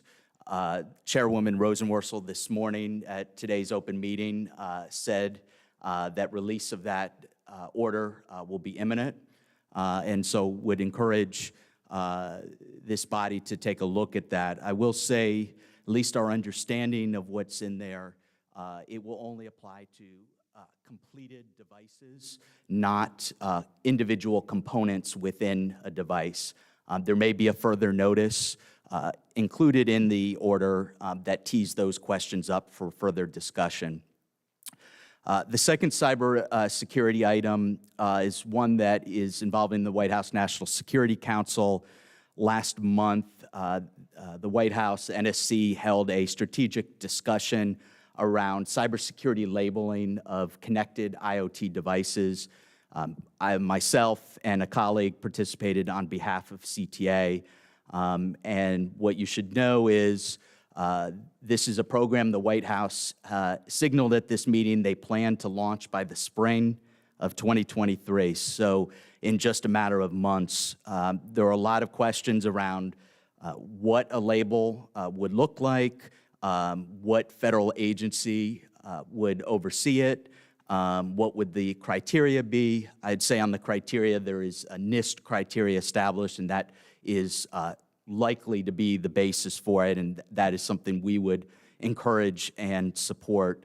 But there are a lot of open questions, and again, relevant to this body, it is all of a government approach in terms of who has been engaging with the White House on this, in terms of who was there in the room, the chairwoman of the FCC, the chairman of the Consumer Product Safety Commission, the director of NIST, senior leaders from White House Office of Science and Technology Policy, and other leaders from around the government. So that's something we're watching closely. There are a number of policy issues that we think are at play around liability protection for companies who adopt such a labeling scheme. questions around the label itself, preemption of state laws, and then surely the consumer education aspect of it. Cybersecurity is clearly not a static issue. It is a constantly evolving. And so explaining that to consumers, what a label means, is going to require some resources. So those are the updates that I had. I'm sorry, one last one. At the prior meeting, I talked about the FCC's notice of inquiry on receiver performance, receiver standards, receiver performance, however you prefer. We prefer performance. We filed comments earlier this summer on that. At this point, the commission is still reviewing. There has been no signal about what that next stage would be. We do not think at the Consumer Technology Association that regulation by the FCC is the right approach. We have questions about legal authority, but also the impact to innovation and just the sheer volume of receivers in the market. And of course, if you use GPS as the example, you have billions of devices in the marketplace. And if the goal in the exercise of is setting some type of receiver performance, and you have billions of legacy devices, you're not actually going to improve spectrum efficiency. So we'll be watching that closely, and I'd be happy to give this body updates should there be any in the coming months. And that's my update. Thank you. Thanks, David. That was particularly helpful. If you could plan on doing that every time, we'd appreciate it. Tim, can you very succinctly in a couple of minutes discuss the implications of the Canadian legato filing on I'll do my best. the implications on communications? Go ahead. I'll do my best, although being succinct is not usually one of my long suits. I was reminded by an email this morning that Legato Networks filed an application with the Canadian Spectrum Regulator for operations in Canada. I can provide a link to interested parties for that. Unlike the FCC order, which limits the power to 9.8 dBW, Legato is asking for 28.9 dBW operations in Canada. And they're also asking for relaxations on the limits for out-of-band emissions. So I'm raising this here just as a situational awareness for people who may not have known that this was going on, and to point out that there is a comment period which closes tomorrow. So interested parties may wish to comment. And if there's some means that I could get this this link into the I can take your email and just forward it to everybody if that's okay with you. I didn't want to do it without your knowledge. But let's have a short conversation before you do that. If nothing else, we can file the link. I don't believe we did.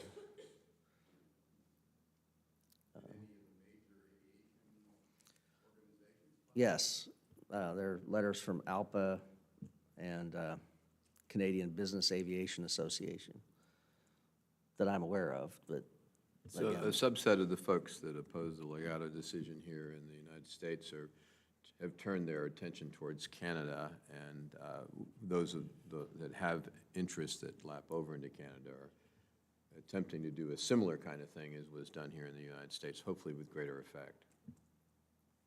Yeah, the issue here is it'll drive equipment manufacturers to move to the higher level, which gives them leverage back into the United States, obviously. I'll tell you what, I'll just send the link to everybody. okay. We'll leave it at that.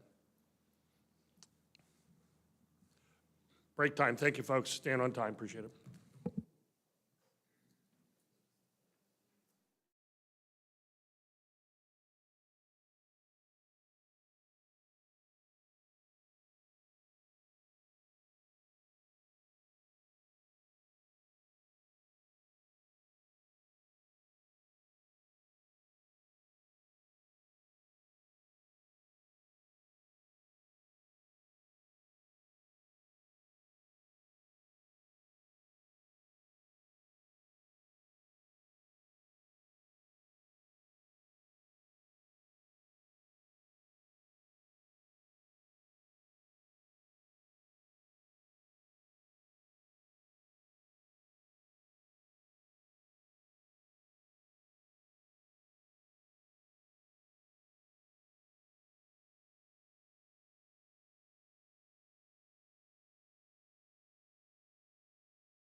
Calling all members.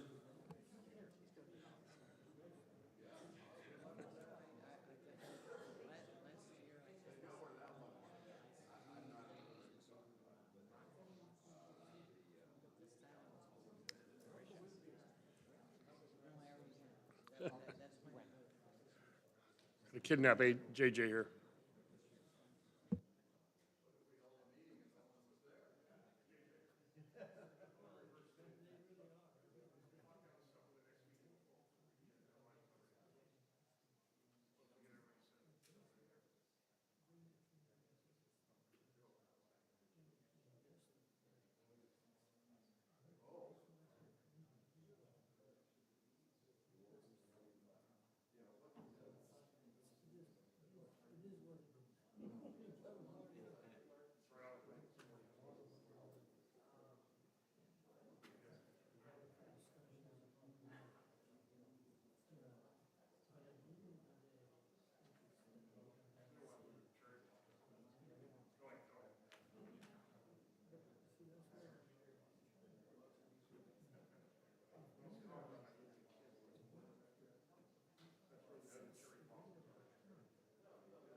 We're going to set the date for the next meeting. If you're not at the table, you don't vote.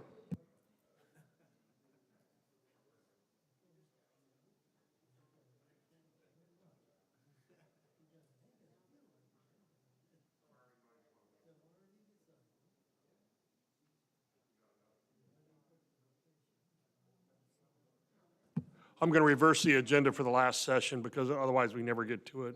I'm going to have JJ discuss the next meeting date and location so we get that out of the way, and then we'll go to our discussion. Okay, thank you, sir. So Captain Joe Burns had a pretty interesting idea, and that was to potentially have the next meeting at the Smithsonian in Washington, D.C., and we're looking at the May timeframe. So we just wanted to put that out there for people to think about. You've got a little bit of time to respond. If there's a particular week in May that doesn't work for you, please let us know. And Let's pencil one in right now. Let's pencil one, and if they're not at the table, the heck with it. Let's take everybody in order. Dana? That's right. The European Navigation Conference is last week in May. I'm sorry, it's what? The European Navigation Conference is the last week in May. Last week in May. Starts Okay. the 31st. The 29th of May or the last whole week? It starts the 31st. Okay. Yeah. Thank you. For those just walking in, we're trying to set a location and date for the next meeting before we get into our conversation. Otherwise, we have trouble getting to that at the end. JJ, I had one question. He had proffered we might want to do it at the Smithsonian in D.C. I would submit to you there. As far as we're concerned, there are two Smithsonians. One's downtown, the other one's at Dulles Airport. So do we have a druther on the venue? Barbara, you had a comment, or? Yeah, exactly, yeah. By the airport. Okay. Uvar Hazy, it's the one out by Dulles Airport. It's got all the big aircraft, and it's right next to Dulles Airport. Yeah, Admiral, this is Russ Shields. Can you hear me? Sure, go ahead. Yeah, the week of May 22nd, I'm in Geneva for automated driving regulation, UN regulation meeting. Just like I'm stuck this week in Geneva, so I hope you can avoid that week. I understand. So now we're down first 2 weeks of May. Excuse me, if I may. If we can avoid, and I know it's just at a high level, the graduations are on the second week of May for all the universities, so you may want to consider that. We have several faculties here. Week of the 15th, then. Does that sound good to you, sir? Oh, No, it's, yeah, from my perspective. No, Dana's Oh. recent proposal. So that would be the week of the 15th Week or of the the 15th. 1st of May. I would move the first.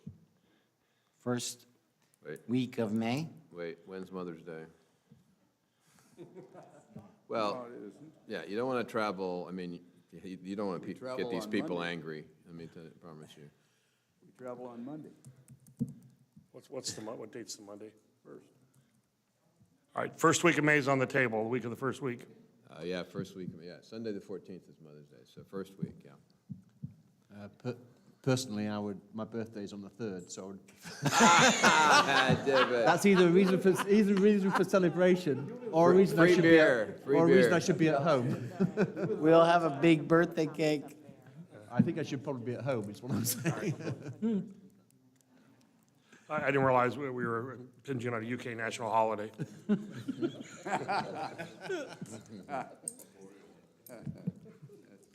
I was actually hoping it would be after the graduation, so, but that's okay. Yeah, the Whatever issue is in Washington DC in June, people are already starting to disperse. So we've got the 1st of May. Did I hear that? The week of the 1st of May? I hear pain and suffering. Mr. Chairman, I move the 1st of May. I would second that. This is Scott. First week of May. Okay? Thanks, Scott. Terry, is that too onerous? No, perhaps I'll encourage my wife to come with me. You should bring her, and then she'll Yeah, be just- happy. It's a Good wonderful excuse to venue, bring I her. can tell you that. Probably one of the best venues in the United States for what we're about there, Yeah, other I've than been- the Cape, I've been to the which we museum did. there, yeah. Okay, thank you, folks. No, that's it, sir. So everyone, please pencil that in. Don't put it in pen, but pencil it in for now. And Alicia and I will work the logistics for that and get information out. Thank you. We got an hour to basically harvest the results of the committee work and, as a board, accept actions, whether they're recommendations,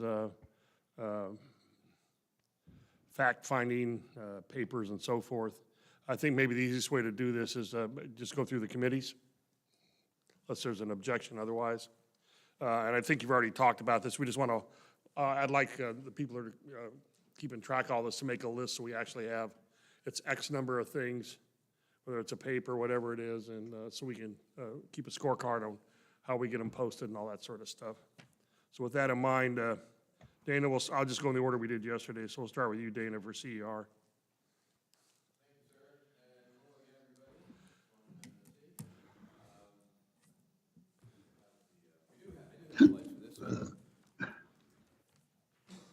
Dramatic pause.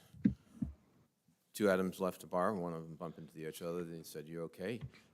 No, I think I lost an atom. Are you sure? Are you sure? Or I think I lost an electron. Are you sure? Yes, I'm positive. Okay, so here's our committee again. I failed to put up the names yesterday. Impolite of me, and also I missed an opportunity to provide you more targets if you didn't like what you saw. So we talked about how we've been discussing the value of GPS and impacts of loss. We actually came up with a proposed recommendation on this. Have the U.S. government change how it describes the impacts of an extended GPS outage. Not reading the whole thing to you, but the finding about the RTI, $1 billion a day, as being unrealistic. Next point is that a little bit of a comparison, the winter power outage in Texas, well documented to cost 57 lives and $28 billion a day. That's just in Texas, the power grid.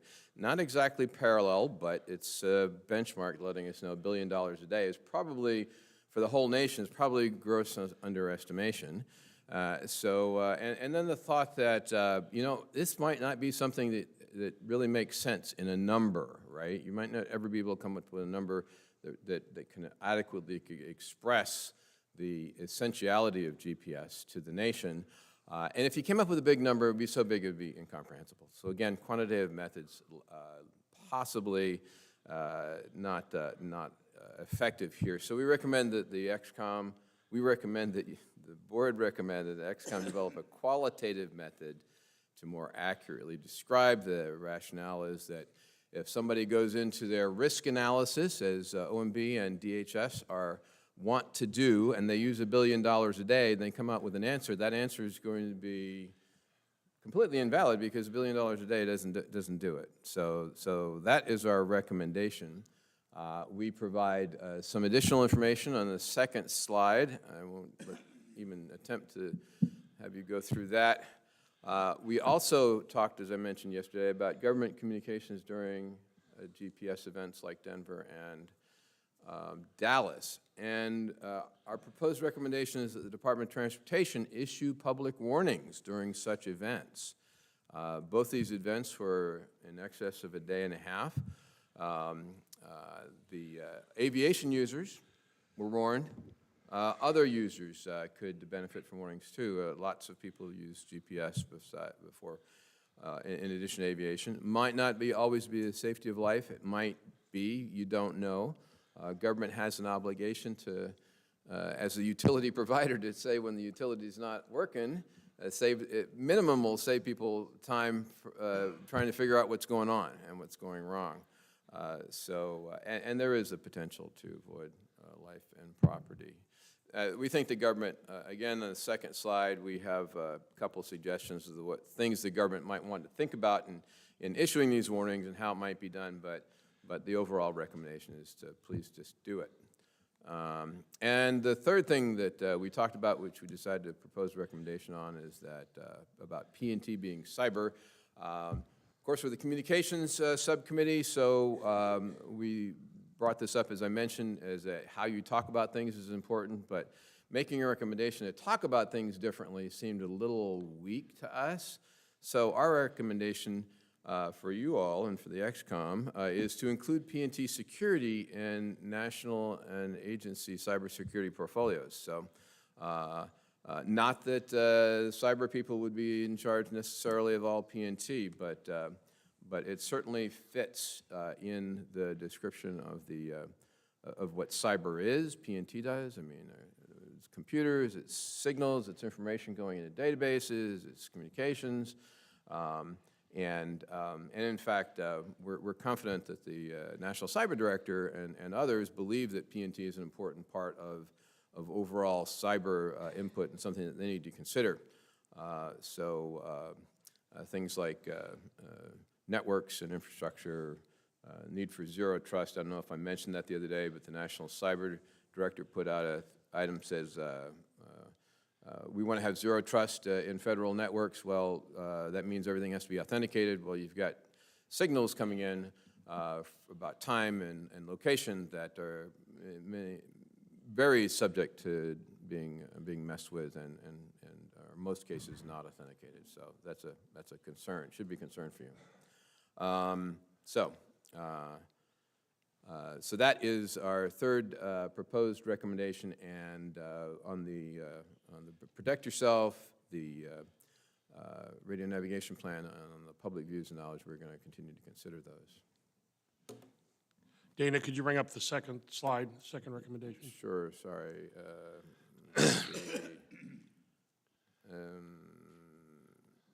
Sorry. That one. Issue public warnings. Yeah, I just wondered if Karen had a comment, and then I had a comment. Karen?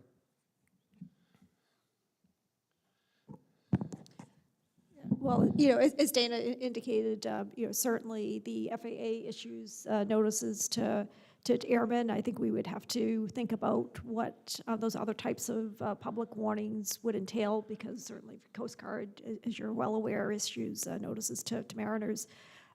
From my perspective, and as I discussed yesterday, our view is for situational awareness to create that common operating picture of GPS interference and be able to push that out graphically and educate users on where if they think that GPS is being disrupted and maybe have a link to GPS.gov so that we can certainly increase, awareness to users, and maybe there's a distribution list when an event is going on that we push information out, but probably need to think about that some more.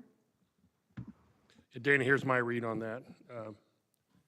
I understand the effect you're trying to achieve.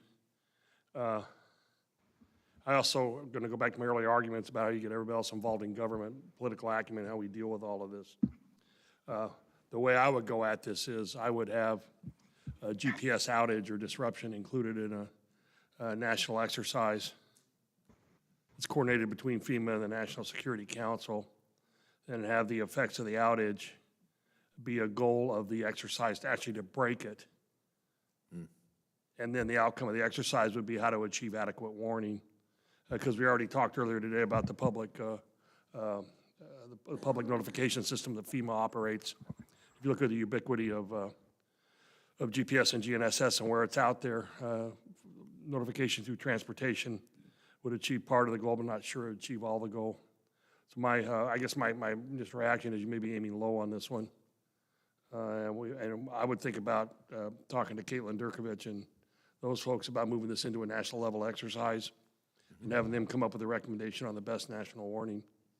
I know I see Stormy nodding. You got any comment, any thoughts, Stormy?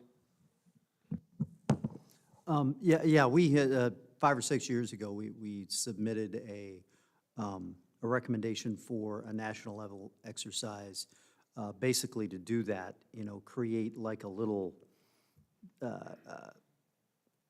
town, if you will, right? Recreate what critical infrastructure usually uses GPS for, and then in a controlled environment, jam and spoof and break it and see what the effects really are, right? Because a test is worth, a bag full of theories. So unfortunately, we were out prioritized by a good national level exercise on susceptibility of the electric grid to solar storms. So again, certainly support that, and if it comes from the advisory board, that's another data point to say this is something that should be done. Yeah, so I guess my thought is we don't need to change this. I think within the authorities and jurisdictions that DOT has, I think it would be in their best interest to put the warning out with whatever capability and capacity they had. I would just add on to that. I would push this to a national level exercise.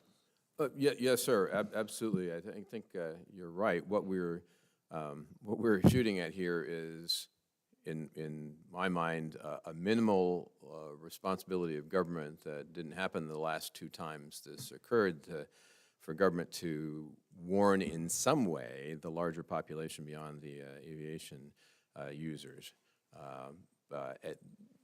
Lots to go to do better on top of that, for sure. But one would hate to have something go wrong that was as a result of a GPS outage, people die, and then to have someone say, if I'd known that this was happening, I could have taken precautions and the people wouldn't have died.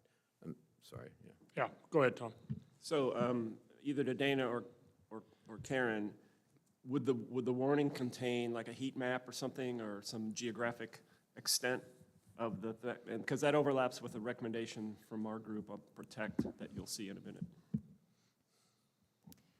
Yeah, I mean, so consistent with how, and I should be correct, it's no longer notice to airmen, it's notice to air mission. But they do describe the geographic area of impact, and I think for it to be useful to end users, you've got to describe that, and I think a visual along with any descriptive text would be beneficial. Mary, on the, okay. Yeah, on the energy sector, we have heard DHS express a desire for the notification to be made, or the declaration be made by entities that observe that a loss of GPS has occurred. And I have mentioned this in previous meetings as well. If you don't know something happened unless you're expecting it. I just heard Stormy mentioned about the energy sector. On the electric sector, I can tell you immediately that the energy management system will be decoupled. Okay, so that there's a lot of contingency analysis that happens, and all of those would have to stop because the timing is affected. Now, we did hear last meeting that CAST is being proposed by the Oak Ridge National Lab / DOE. So from electric utility perspective, if that's available, I heard from Admiral last, I think it was yesterday or the day before, that they're making it available at no cost. So maybe utilities will have that option. But I just wanted to bring up that the DHS is requiring or expressing the desire to put this, and it may end up to be a NERC at some point, North American Reliability Corporation compliance. So it would be really help to look beyond aviation. That's really the word I hear a lot. You know, and I think aviation is visible. There are some that are not as visible. So to me, any form of a notification, particularly for the electric sector, it would be very helpful. So. Yeah, I think there's all kinds of opportunity for whole of government efforts on this. We clearly need a national warning area, and I could see where this bleeds over into the cyber side, because one of the areas where this could come up is through the ISACs, especially in the electrical generating area there. For the purpose of documenting this and getting something done, how about I would propose, because we want a consensus here, that maybe Department of Transportation take a look at this as an exemplar or a prototype moving forward, with the opportunity to recommend that we move this to a national exercise and have that inform a national warning system that's consistent with the current response structures that are out there. Would that be acceptable there, Dana? Yes, sir. We're offering these three. You're not hitting the full target the way it is here, but that's no reason why we shouldn't do it, is what I'm saying. Yes, sir. Yes, sir. Yep. Any thoughts on the other two? Dana, can you go back to the first one? We want to get for the record that everyone concurs. Okay, so the first one is U.S. government change how it describes the impacts of an extended GPS outage. Okay. And this is, in my opinion, this is solid, because this follows on an economic assessment that the PNT board did actually with Department of Commerce, and the numbers quoted in terms of impacts from GPS outages were used for years afterwards. So I think this is a solid recommendation. Around the table, are there any thoughts in regards to support for this? Any opposition? I would only make one comment. The last time we took a turn at this, we were asked to do this. That's right. I don't think we're equipped nor have the staff to do it. I agree. So it'd be nice to be informed by the XCOM. I think that Commerce would be a great lead on this again, but I would defer to the XCOM if we move forward and make this recommendation. Right, and I would emphasize, and this group actually sponsored an effort before the RTI group, and they were only able to, like RTI, they were only able to have time and bandwidth and money to look at a certain number of infrastructures rather than the economy as a whole. Again, our suggestion that this is not something that can be adequately expressed in numbers might be that's a suggestion, but yeah. Thanks. Any other comments on this? I just want to highlight slide 2 of this. Dana glimpsed at it a little bit. There's several references. This information you see, although it appears to be overwhelming, is backed by those references. So it's a pretty solid analysis, I feel, when we, as a committee members or the subcommittee, would put it together. So. Thank you. Okay, so. Good on this one? The recommendation is adopted. Okay, and then there was this one, I think we're. Disruption. Yeah, go through and make sure everybody knows what they are. So this one is DOT issue public warnings during GPS There was disruption. a third, right? And then, okay, so. Thank you. So just a quick comment. It was mentioned that the aviation is not perhaps the most general way how to do that, but in my personal view, aviation makes an excellent case for that because of the I would say, the most stringent requirements for the performance and for the operations, but also it provides an opportunity to have largest coverage, very systematic coverage, something that we can learn when address the similar situation about weather forecasting. The data from the aviation was the invaluable input for the spatial distribution forecast and estimation. So I believe that concentration, not complete concentration on the aviation, but consideration of aviation as a valuable input to this would be appreciated very much. And may well be the first detector, at least. Thanks, until- Renato. Yep. Okay, and so I think we had this. Was there good- another one? Okay, so then we had this backup information, and we had the final recommendation, the third one is include PNT security in national and agency cybersecurity portfolios. So this is a little awkward. Recommendation for the XCOM to recommend to include PNT security as a clear part of national cyber director's responsibilities, and to recommend the departments and agencies to include PNT security in cyber portfolios. I think that's been broadly discussed across government. I have no problem with the XCOM personally. Moving on this, any objections? I have a question. Yes. Are we going to prioritize these, or are we going to offer, I mean, if we No. multiply 3 by 6, No. we've got 18. Not today, no. Okay, but. We're going to put them all up and say, this is our body. And I will send a memo covering them to both the deputy secretaries. I already decided I was going to do that. Okay, well, that brings me to my concern, is that more is not better. And in my opinion, if we flood the inbox with too many recommendations, not that they aren't all good, that we have diluted the impact of whatever it is we're recommending.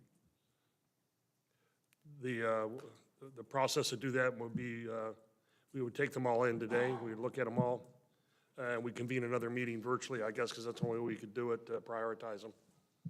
Well, Or we I'm can have offering everybody it as stay a another thought. night. So If everyone, I would offer that after a 4-year drought, one would expect a little bit of a flood, but and the subsequent process to perhaps be more measured in terms of a couple of recommendations coming out of each meeting. But Well, in your committee, which one's more important? well, that's where I'm coming from, Right, and so- relative to all of us, my personal feeling is if you get beyond 3, you're starting to saturate the system. Yeah. From all of us. We're test driving this, folks, so let's. Well, so let me offer that I don't know that the 2 deputy secretaries are going to take action on either one of on any of these. Our experience has been that these go out to staff, and I think that various recommendations, additional ones that come, are going to go to various staffs, and so that each one of the members of the PNT community within government may get 1 or 2, and not be overwhelmed. But if we overwhelm the deputy secretaries, I think that's a great thing. That would be super, because it means we've got their attention. On the contrary, I think what will happen is that they will have a tendency to ignore the whole dang thing. Or they could say, hey, this is important. They've got a lot of things that haven't. I'm sorry. Go ahead, Jeff. Yes, Dr. Parkinson is anticipating a concern that I had, and I was going to address it when it was my turn to speak on behalf of the SPG subcommittee. I wonder whether or not recommendations in this form are even fit for purpose. I mean, have we tested the waters with the XCOM? Are they looking for a bushel basket full of individual recommendations about this or that, or are they actually looking for something more comprehensive? The quality of the work that the subcommittees has done, as we saw yesterday, is beyond anybody's expectation, I would think. It's amazing. And it's information that I think would be of enormous value to XCOM, packaged in a way that the government is likely to take seriously. I think it's something we need to discuss. We've got recommendations, and I'm happy to proceed in that way along with everybody else, but I agree with Brad. I think it's going to basically go into the circular file. I propose we do this. Let's get all the recommendations reported, if you want to leave on time. Then we end with a discussion of what to do with them. Okay. We're following a format that allows us to report this to GSA, remain in conformance with Administrative Procedures Act. May not make sense, but that's what we're doing. I really appreciate our chair's comments on that. So, Dana, what I would suggest is conceptually, it appears that all of your recommendations are adopted. What I would suggest is it's chair's discretion to update a memo to include this, and it will be circulated to all the members prior to sending it to the XCOM. But you'll recall that even Stormy stated that there were 17 areas that the PNT XCOM had actually asked the board to look at. So I believe that they are looking for feedback from this group, and you've provided us a very good start to that. If we can collect these, make them public, I'm assuming we can vet these things virtually and prioritize them because they've already been accepted. It's a matter of how we report them. Yes, sir. So we can do that moving forward. And they're public now. Yep. So, may I sit down, sir? Which was the entire intention of how we were running this. Yep. Yes, sir. May I make a small observation? Some of these, and it's not for discussion, at least from my perspective, are really low-hanging fruits, at least from our perspective. So rather than trying to worry about the volume, okay, that some of these are, I mean, it's a recommendation, for example, for PNT security to be to be considered as part of cybersecurity portfolio.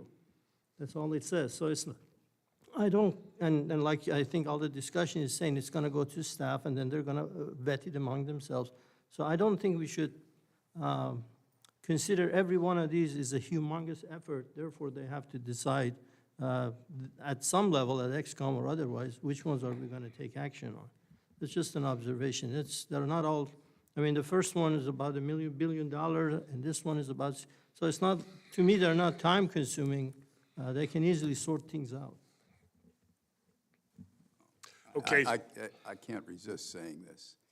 I think the most probable thing, if we have more than 2 or 3, is that they will be totally ignored.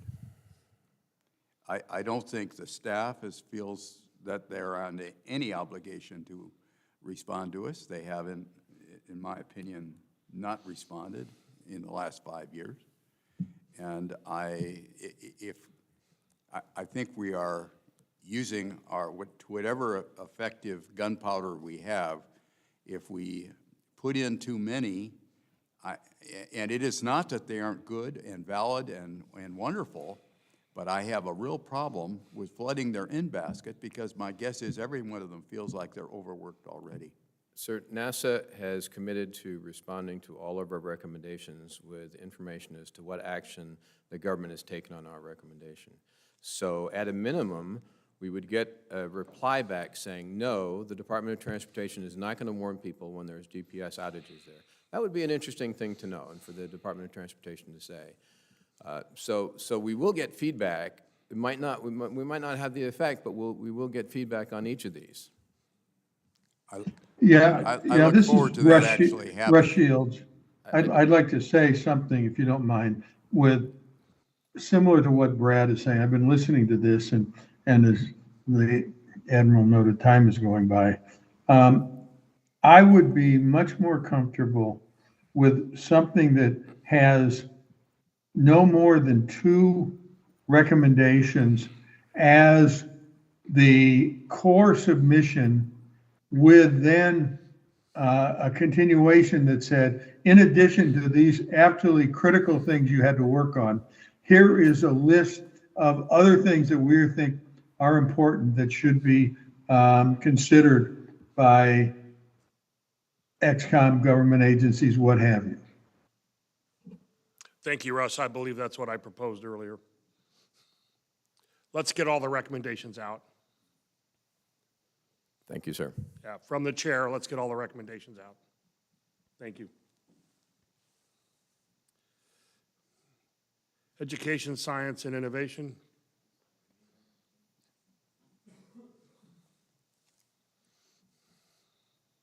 Hi, so once again, obviously Jade's not here, so I will present the single recommendation, so we've already prioritized.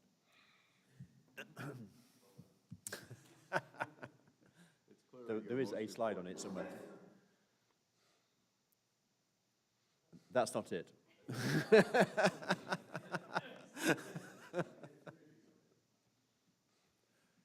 I guess it's no surprise what the recommendation will be after what I presented yesterday, where we presented the impact of research funding and publications, and therefore it's no surprise. I don't think that the recommendation is that we should encourage increased funding. That's still not the right slide. Still encourage increased funding in PNT. There's just one slide that said recommendation. Why don't you tell us what it is?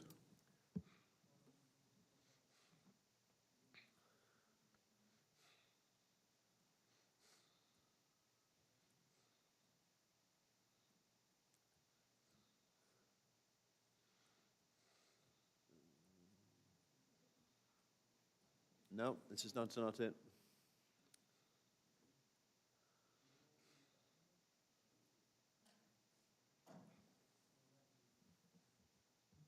Terry, why don't you go ahead and just explain it? Yeah, okay, well, as I say, so the basic recommendation is that recognizing all the evidence we've shown about the skills gap, the closing gap between the investment in research and development in the US and other countries, and particularly in PNT, that we should encourage an increase in funding that goes towards supporting R&D and training within the United States at the universities.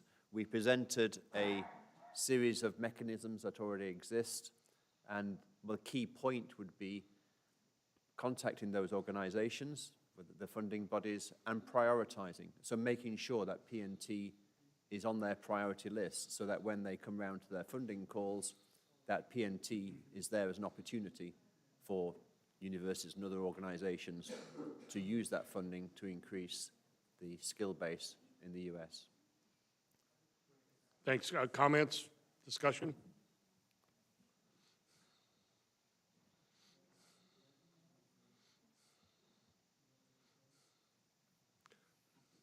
Okay, while we're waiting, let me lay out a kind of a straw man. I know we're going to move forward. Straw person, excuse me, how we're going to move forward. Let's get all these recommendations out. Okay. Let's get them on the record in the public domain. They result your consultations and our public discussions here. Then virtually we can figure out how to prioritize these things, and I can forward them with the most important there. And we can do that by multi-voting a lot of ways where we don't have to be in each other's physical presence to achieve the outcome that Brad has talked about, and still give visibility to the excellent work the committees have done. Any comments or another way we might want to proceed? Okay, thanks. And if you get the slide up, we can put it up later on, Terry, if you want. Otherwise, the slide will be for the record. We saw it yesterday.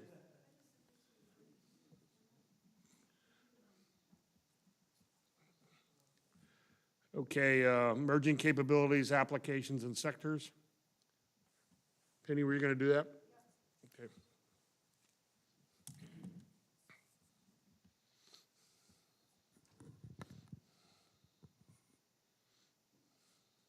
That's right.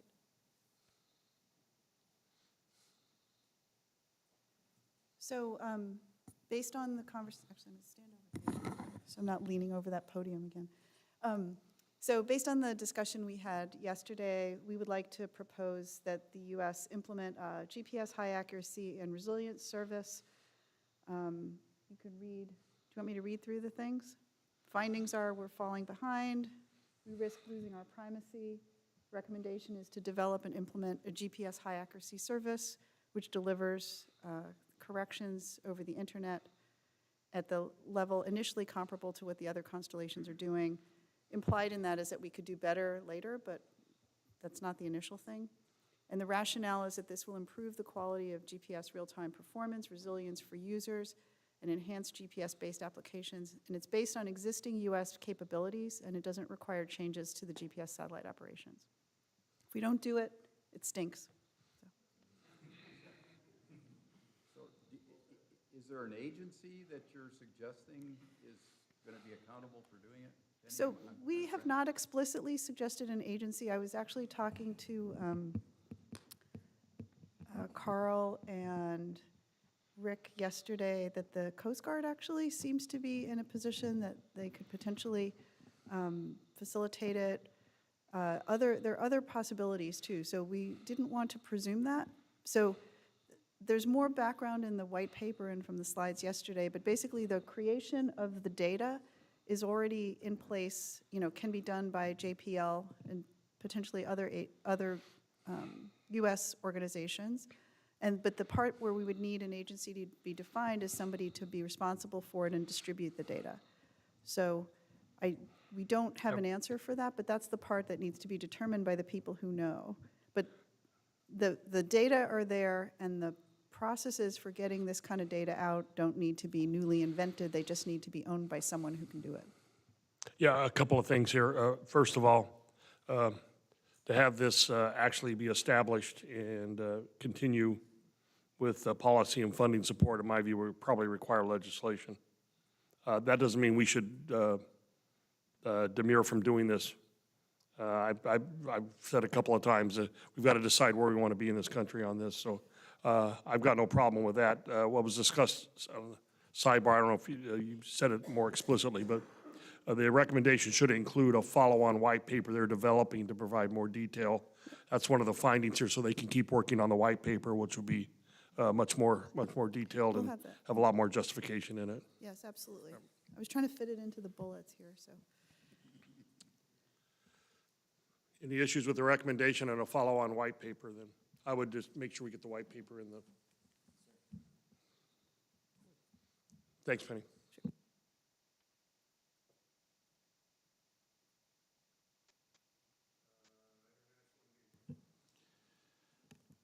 Yeah, so we are still only part of the way through the development of our fact sheets. We have 4 down and 5 to go. I had an email discussion with the Admiral and with JJ on how we might handle this. I don't think, or the subcommittee didn't think it was a good idea to have each fact sheet have a recommendation in it about what to do about, configurable payloads or whatever the topic is, but have some overarching along the lines that JJ actually suggested of a finding or a recommendation, depending on how strong we want to be, that just says there is evidence, about the gold standard question. These fact sheets flesh that out.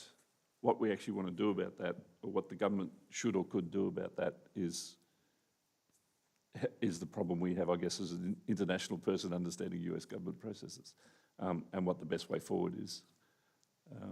And also, the other thing that's in the template is to, is GPS doing something about it? So, for example, we had the plan to do configurable payload fact sheet, but then in Barbara's presentation yesterday, there actually is a testing of that on NTS3. So I think it's still worth documenting that as a thing that is being done in other systems.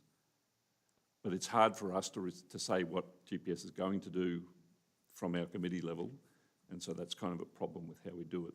So I think, Tad, we were talking about just putting the fact sheets, and perhaps we remove any recommendation. We just say unsure if it's unsure, or plan for NTS3 or whatever, but then have some overarching thing that says at some point these things need to be addressed, and that's, I'm not sure how we do that.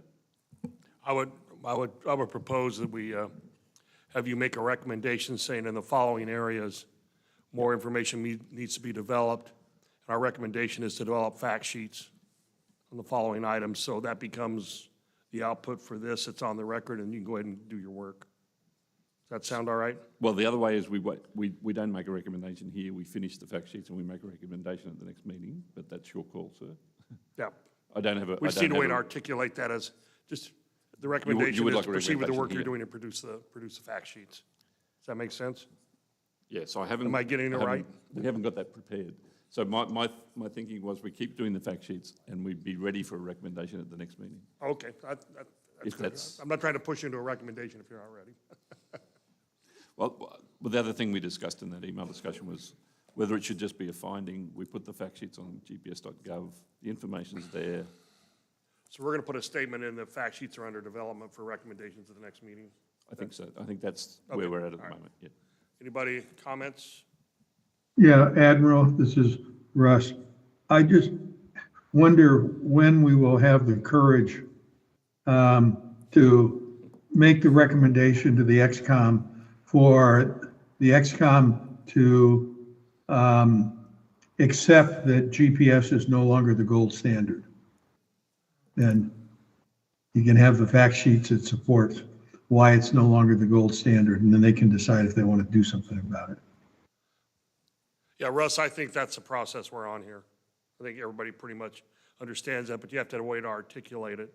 And you got to parse this down into the individual systems, what they have and what they don't have in comparison to what we're delivering now. So I think that's what Matt's all about. But Matt, go ahead. Yeah, I was just going to, I agree at one level, Russ, completely, but we need to get there.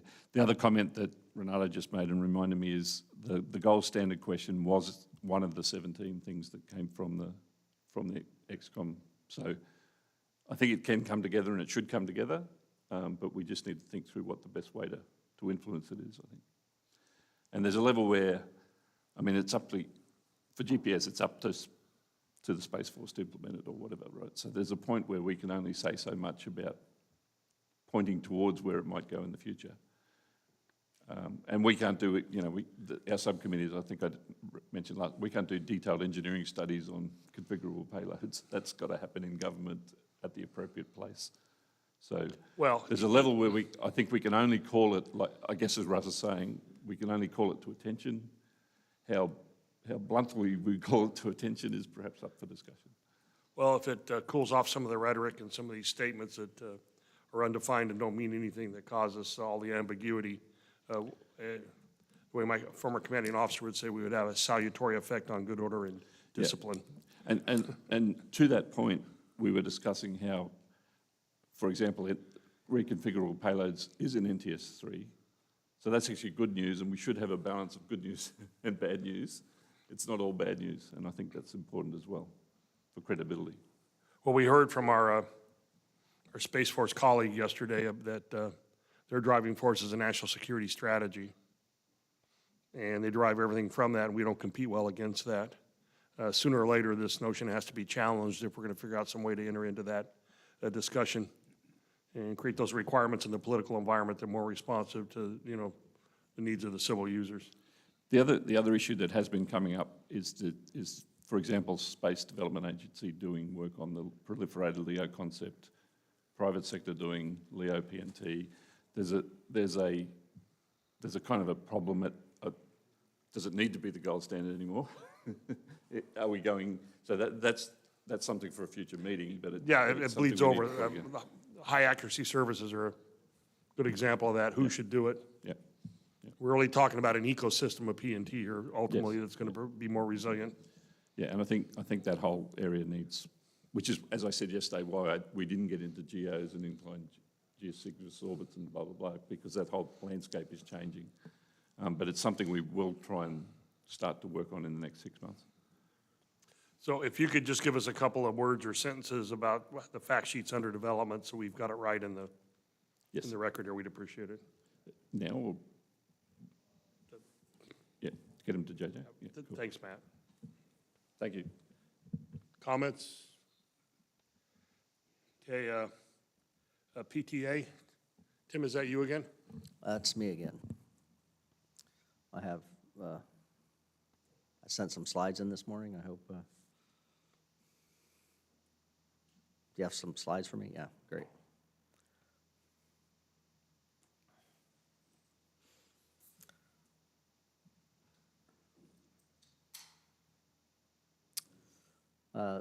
So this first recommendation was offered by John Betts, Unfortunately, he can't be here to speak to it, but I'll do my best.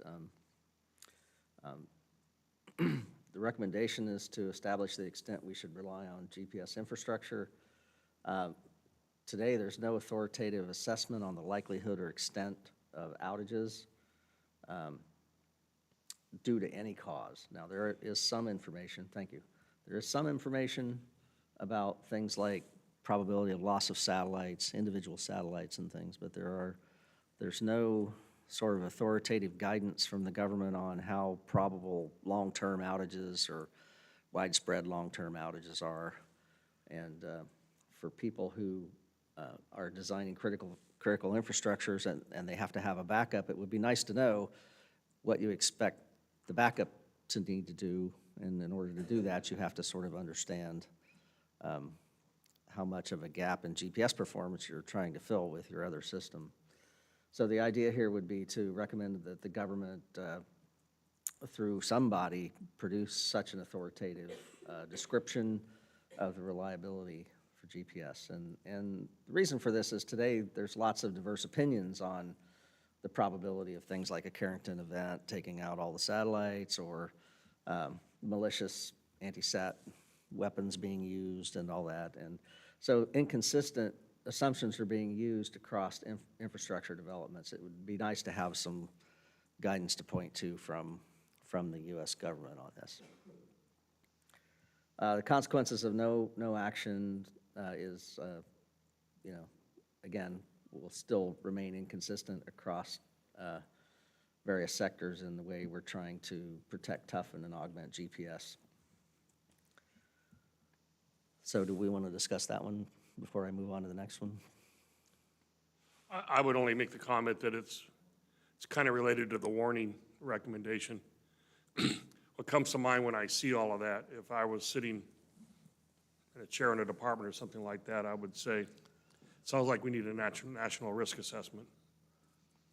Yeah. Becomes a basis for both policy, funding, authorization, whatever actions. So I guess my own reaction to that is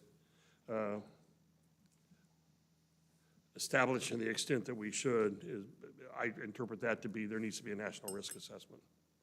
I don't know if that's the Okay. right term or not, but that's Does that make this a redundant recommendation to another that we have, or? I don't know if there are any other thoughts on it. That seems to be what you're asking Okay. for. What kind of risk are we dealing with here? How are we communicating it, and how are we going to react when it happens?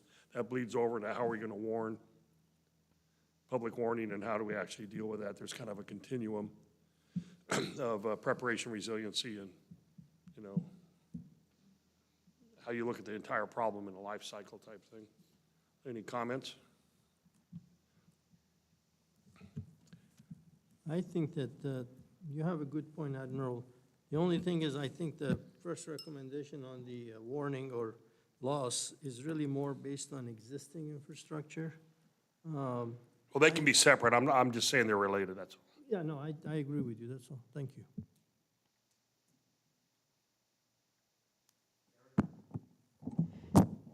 Yeah, Admiral Allen, I just would offer that I think what this recommendation is getting at is that risk assessment, that likelihood that you would have various threats manifest themselves, and I think the warning is when something actually happens. So I think there's a lot of thought that would have to go into assessing the likelihood that an event would occur to then factor that into your ultimate risk assessment for end user applications. So I think there is a distinction between the two, but I do agree that a national risk assessment would inform the likelihood, and there certainly are differing opinions on the likelihood of various threats. Thanks. Not trying to impose the chairman's will here. Would there be any problem with retitling this the need for a national risk assessment? No, I didn't think that's fine, although I'd point out that DHS did a national risk assessment in 2011 and it said things are not really bad now, but in the next 5 years, we got to get really after this protect, toughen, and augment stuff, or else all hell's going to break loose. So we haven't gotten very far, but good on. Better, always good to have more eyes on the problem. I think what you're suggesting makes sense to me. We could reword this recommendation to be a recommendation to do or update, Recommended that a we risk conduct. assessment and, Yeah, that's something the XCOM could yeah. deal with. I guess it goes without saying that we want the results of that to be documented and some kind of an authoritative So- reference that people can use. Yeah, sorry, yeah, that national risk assessment that I mentioned had to be FOIA'd, and it wasn't made public until 2015, so I think it would be essential that the results of that be made public. Yeah, classified annexes and such maybe, but yeah, we've got to inform everybody what the government's thinking on that. Yeah, let me just restate what I said earlier. We're holding two things in tension here. Number one is to have a violent attack of sanity and implement it in a government structure that's dysfunctional. And we can always find a reason not to do either one of them because of that. Okay? Thank you. Yes, next slide, please. Oh. Tom, you want to speak directly to this one since you're the author?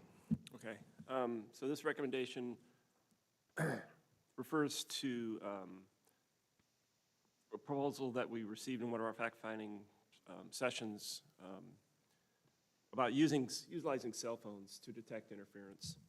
And it seems, given the prevalence of the technology, that it would be very useful to combat some of the things that we've seen at the airports recently.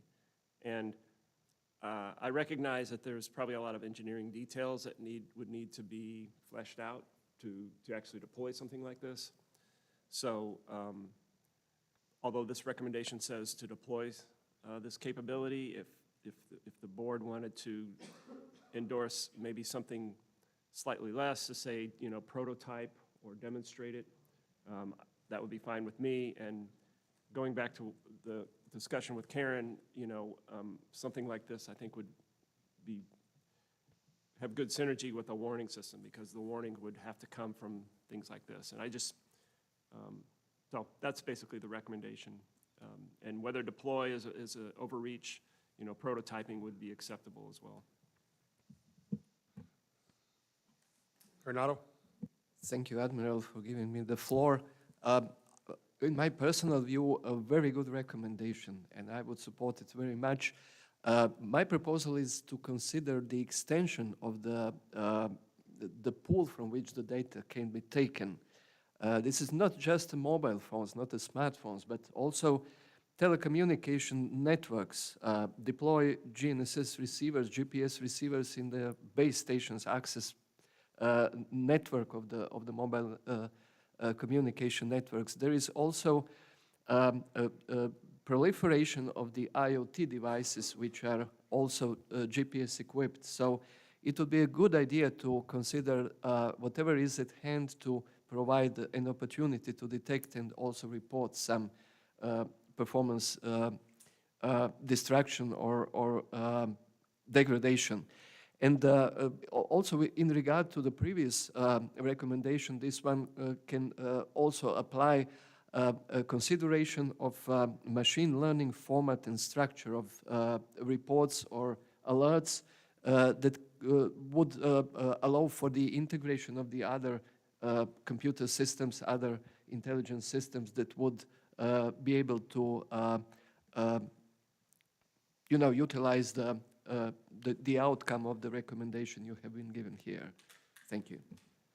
Yeah, Renato, my reaction was kind of the same. Maybe there's a two-step process here. What you really want is all source, I would think, right? And then you got the much more robust data set to deal with machine learning and AI on how you deal with the problem. Maybe we could word this as the first step towards an all source to prototype mobile wireless technology as a way to understand this, leading to bringing in other sources. Putting that little caveat on it, I think maybe creates a wider tent. Does that make sense? Yeah, no, it makes fine. And ultimately, you want to bring in data from as many sources as you can get. So you want to give us some words just adding on that on the side, and we'll go ahead and, okay. Yeah, Anybody opposed to that? Okay. Thanks, Tom. Tim, I'm saying Tom and Tim, I'm getting mixed up. Go ahead, Tim. So yesterday in Karen's briefing, there was a slide about using machine learning and inputs from like ADSB, and I forget the name of that. It had an interesting name. You're talking about the Harmonious Rook from Defense Innovation Unit. Yeah. Yeah, so yeah, they're taking in the data, they're applying artificial intelligence and machine learning. There's a company supporting them called Data Robot that's working that. Should we just suggest that they take this as an additional source? Would that be a useful recommendation? Or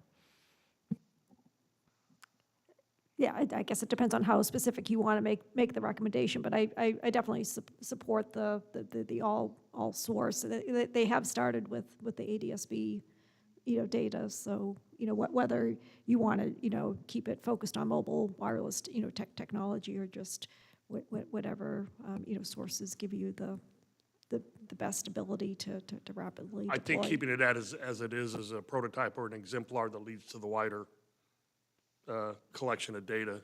That way we keep your recommendation intact and just put a caveat onto it. And this is something we can mature with the committee can work on over the next months, up to the next meeting.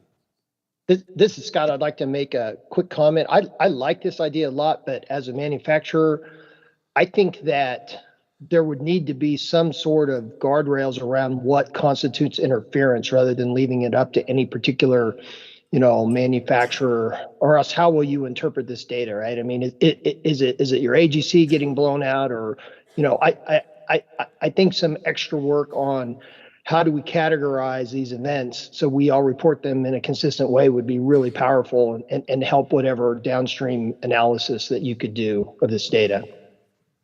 Scott, could you provide some, hang on, could you provide some wording to them that could be added in to address that? Sure. I can email Tom and we can work on some stuff. Thanks, Brad. Yeah, I totally agree with what you're saying. The hope that I would have is that we would use the prototype or beta site, or whatever we want to call it, as a process to allow us to explore the alternatives and come up with what it is that seems to reasonably work or reasonably not work along the lines that you're questioning. I don't think that we're in any position to decide whether it's AGC, C/N0, or something else. But on the other hand, looking at all those as measures and seeing in a prototype sense what is most effective would lead us to hopefully a convergence of an answer. Thank you. Yeah, I agree, Brad, and I wish that we could know when the next Denver is going to happen so we could go drive around with some equipment and check it out so we could understand what was going on better. Again, that kind of leads back to it'd be nice to know when this stuff is happening, and maybe there could be some quick response done by folks who are interested in what's going on and how it's affecting their equipment could rally to the side and try to get some data.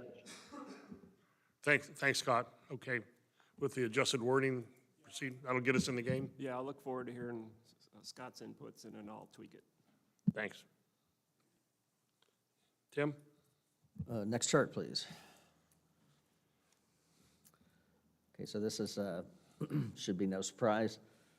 Recommendation is to modify export controls for GNSS adaptive antennas. The findings are that the current export control regimes appear to be outdated and ineffective at limiting the availability of adaptive antenna technology outside the U.S., and that those same controls are unduly hampering the development of adaptive antenna products of potentially great benefit in toughening CNS or GNSS. So the recommendation is to the XCOM for the XCOM to recommend to the Department of States and Commerce that they modify or eliminate the current export controls to enable civil commercial interference protection, signal manipulation protection, et cetera, et cetera. We could probably wordsmith that a little better, but the reasons for this are manifold, but first and foremost, the the current controls are hampering civil applications of this technology. Secondly, the civil community has a need for this technology, manifest in the fact that we're experiencing interference on a daily basis in certain parts of the world. And then third, the third reason is that the controls are not meaningfully preventing the proliferation of the technology. I said see the white paper here because a lot of that rationale has already been captured in the white paper, and even more will. Consequences of no action would be that the U.S. is at risk of losing any lead that we have in this technology, and that the civil infrastructure and safety applications will remain vulnerable in the United States relative to other countries which will undoubtedly deploy these technologies in their own infrastructure. And then finally, the U.S. companies would continue to be disadvantaged in the marketplace, and this will be a vicious cycle because hence they would be reticent to invest in needed product developments in this area. Thanks, and just harkening back to Brad's brief when we started the meeting here. Is the white paper already done, or is it a work in progress? It's a work in progress. Okay. So same as we did the other white paper to follow as part of the recommendation. I would, somewhere along the line, append to that or make part of it Brad's briefing slides on ITAR that he did when we started the meeting. Okay. You know, just to buttress it. That's really what we're talking about here. Okay. Yeah. Admiral, this is Russ, but in again, I really think this is an important recommendation and one of the top ones, but I think it should be stripped down a lot. I think the basic thing to say is just the export control has caused the U.S. industry to fall behind because it's not economic to do the R&D for the U.S. market and leave most of the rest of it out. The other things are in the white paper to explain more pieces. But I think we can honestly say that the U.S. industry has fallen behind on GPS receiver technology because of the export restrictions, period. Yeah, I tend to believe that the other part of the assertion that the export restrictions are not actually providing any protection is an important point to make here, because taking a devil's advocate view, if I just said U.S. industry is being hampered, somebody who wanted to support these restrictions staying in place would say, well, that's too bad. It's just the price that we need to pay to make sure that our adversaries don't get this technology. Well, the point is and that our adversaries have this technology. That's a one simple statement to note that you screwed up the U.S. industry and it didn't help anyway. So, fine. So I tried to boil it down, in my opinion, to the three principal motivations that U.S. industry is being hampered. There is a need for this technology, and then that finally the controls aren't providing meaningful proliferation.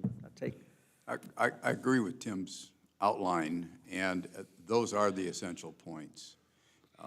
Whether we can make this more shorter, I don't know, but we have to demonstrate that industry is behind, it's not effective at protecting our military or defense, and that the need for this is obvious and overwhelming. So those to me are the three statements, and there may be a way, Tim, that we can listen to Russ and see if we can maybe tighten it up a little bit. I am sure that this is a little more verbose than it needs to be. I think I made a comment earlier that brevity is not my strong suit sometimes.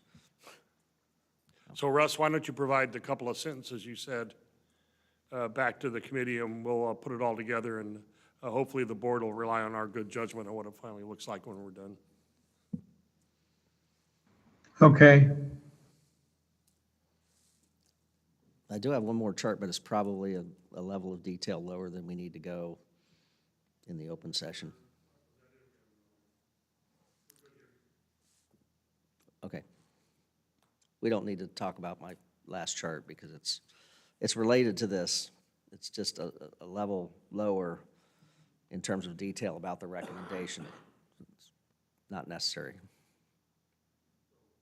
I'm done.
I know we're already out of time, so I'll be quick as soon as I see something on the screen. Well, let me anticipate it before it comes up, because it might not come up. What we wanted to do was set a context, if you will, for all of these recommendations. There it is. And so what we thought we would recommend is that the administration conduct a summit at the White House. The Executive Office of the President should do a victory lap because the United States of America invented a technology that is driving much of the global economy. It's about time we actually said something about that. All of the great work that we've been talking about is basically, I call it laboring in obscurity. and it's part of the reason why when we make recommendations to the XCOM or anybody else in the administration, they're not taken very seriously because nobody will notice whether they take them seriously or not. So the idea is let's put the spotlight on this sector. And if we do, there will be an opportunity to take all of the recommendations we've been talking about and perhaps more, and there'll be an audience for them. And what happens after there are summits is that people get to-do lists. And the administration needs a to-do list. That's what we're talking about here. We're talking about recommendations that need to be taken seriously at a pretty high level, understanding what the threats are to a technology that is essential to our daily lives and to economic prosperity, and not just this country, but every country. So that's the first one. How does the XCOM deal with a recommendation of this kind? I have no idea. I think if the recommendation is a good one, if the idea is a good one, maybe it'll get legs, whether the XCOM decides to take it on or not. And I suggest that everybody who has any connection with anybody in the administration just talk it up, because it seems to me that this would give us all a context in which the kinds of recommendations that we've been talking about would actually resonate. So that's the first one. Second one, if you just go on to the next slide. That's more information about the first one. Next slide, please. So this is a response to what the Admiral was asking me about when I talked about the impact on aviation of the 5G kerfuffle. So this is suggesting the administration conduct a review of the spectrum allocation process that we have. Now this is not easy because there is legislation which vests this authority in the FCC, as we all know. The idea of amending that legislation, that could very well be a bridge too far. The communications industry is very plugged into its authorizing and appropriating committees, and I don't suggest that it's going to be easy to make much of a dent in the process that we have. So it may or may not involve the Congress. But it seems to me there ought to be a conversation between the administration and the FCC about how we avoid disruptions like the ones that we've had as a result of the auction and the impact on aviation, Legato, the 5.9 gigahertz issue that Greg was talking about earlier, a whole variety of what we call suboptimal decisions in spectrum allocation that were entirely avoidable, but nevertheless got made because of the administrative process through which they do get made. So this is a tough one, but we've had enough evidence for the less than ideal process by which we assign spectrum for the administration to actually take a hard look at it. And what we ought to recommend is that they do. Now, so much for that recommendation. The last thing I wanted to say, and then I'll shut up, is that we talked quite a lot within the SPG subcommittee about the idea of a white paper that covers it all. That is a comprehensive assessment of where we are in PNT today. It would embrace all of the recommendations that we've been talking about. It would put them in a context. It would become a serious, in-depth look at the state of play today in PNT. And I throw that out, understanding that we are operating on the theory that if we don't have recommendations that are individually identifiable and they go to the XCOM and the XCOM is supposed to respond to us, that we are not complying with FACA. I frankly am puzzled by that suggestion. I think the kind of holistic, in-depth, credible, documented state of play document that I'm talking about would actually get a lot more attention than individual recommendations of the sort we're discussing now, prioritized or not. So I mean, everybody's going to have ideas about that. We can discuss it now or at the next meeting or in between virtually, I don't care. But I think it's something that the board really needs to think about, because I worry about what Brad was saying earlier, that a pile of recommendations about this and that and the other thing are just not going to make much of a dent in anything. Thanks, Jeff. I'm sorry, were you done, Jeff? I'm done. I had an idea listening to you. It's a vagrant thought. That's one with no visible means of support. But you might be able to put these things together and get something going here. I asked Brad to give me the exact date that this whole thing got started. And I didn't make him prove it, but he said it was 17 December 1973. I believe so. Yeah. It certainly was mid-December 1973. I think it'd be perfectly appropriate, justified, and everything else for this board to put out a 50th anniversary report status white paper a year in advance of the anniversary date that could coalesce all these issues into one overarching strategy document and then create a call a year out to pay attention to the anniversary and then focus some higher level interest on it. And that's something that I could hawk to clear up to cabinet secretaries. I'd call Secretary Pete and ask for a meeting or whatever, which I would be gladly do, because I think that's a significant enough issue where we could, we got a way to brand this thing and, got a way to sell it and move to the area where we don't usually do media marketing and all that. But I think riding the 50th anniversary would be a particularly powerful concept, and thanks for bringing it up, but that would kind of be my reaction. Any thoughts or comments? I think it's a great idea, and the administration might be intrigued. It's an opportunity for a victory lap. We do deserve a victory lap, but as I think I was saying to somebody earlier, GPS has become sort of the AOL of PNT. I mean, we've got to be honest about it, and the administration needs to understand it. I use AOL, by the way, but by the way, this having dealt with the committees in the past on this, both the Republican and Democrat, this is something both sides would likely endorse. We're looking at a split Congress and everything else moving forward in advance of the next presidential elections. This might get traction. Yeah. Great thought. Can I leave?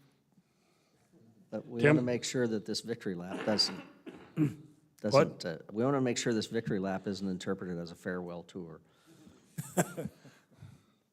Well, let's be clear here. Celebrating the 50th anniversary of one component of GNSS, as we've all talked about, that, because there's branches on this where you talk about the gold standard and everything else, but at the end of this thing, what we're really talking about is resilient PNT. And it allows you to move from where we got started to the ecosystem we're in now. And I think there's a narrative to be made there that kind of brings everything together under one tent. I would think there's a way to have that conversation. I agree. I heard you suggest earlier that we include in that a lot of information about the plan going forward and addressing the problems of how we're organized today and so forth. I just think that's an important component rather than just being self. This is something in whatever forwarding, however we want to put this whole thing together and package it. That is something that's, and I think Stormy may want to comment. You know, you just sent me a little note saying we need one or two really things that get everybody jazzed up. I think this would jazz up leadership. And again, the idea is not just a victory lap. The idea is to create a context in which people take these recommendations seriously, understanding we've got to kick this up to the next level if we want to continue to exert leadership in the PNT sector. As simple as that. There's a lot of ways to take this on, you know, a day without GPS, you know, a whole bunch of other things you can do. Any comments? Yeah, I'd just caution not to delay pulling the trigger here on this for a white paper. We need to soften the beach up as quickly as we can and socialize the idea. I plan on getting something out in writing pretty quickly. Yes, sir. Yeah, right.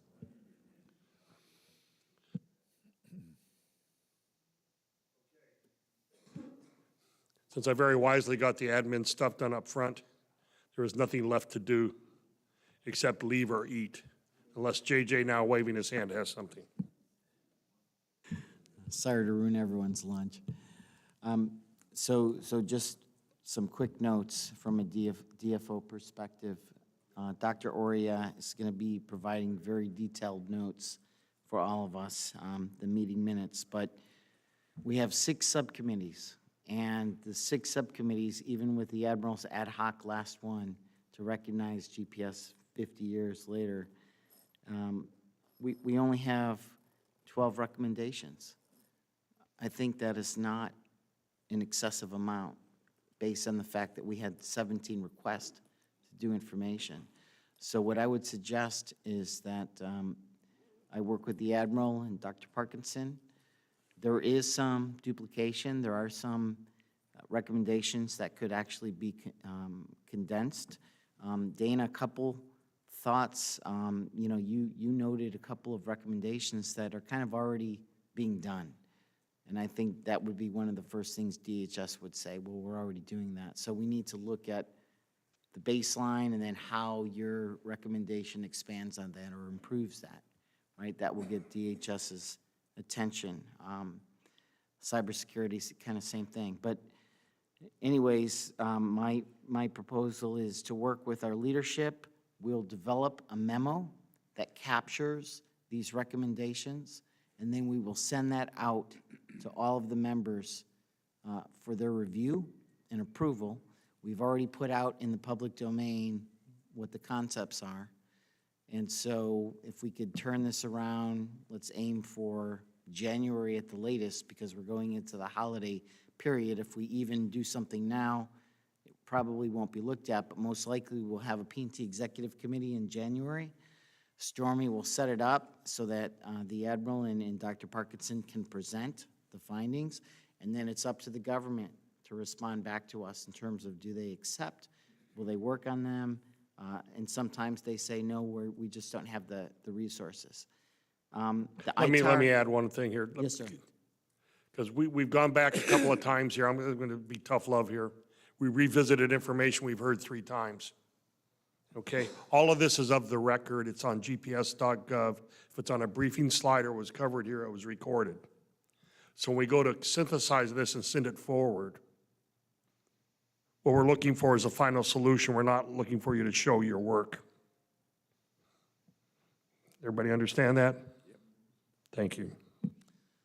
So the last point I'll make is, yes, it was frustrating not to have the State Department reps that actually work ITAR present.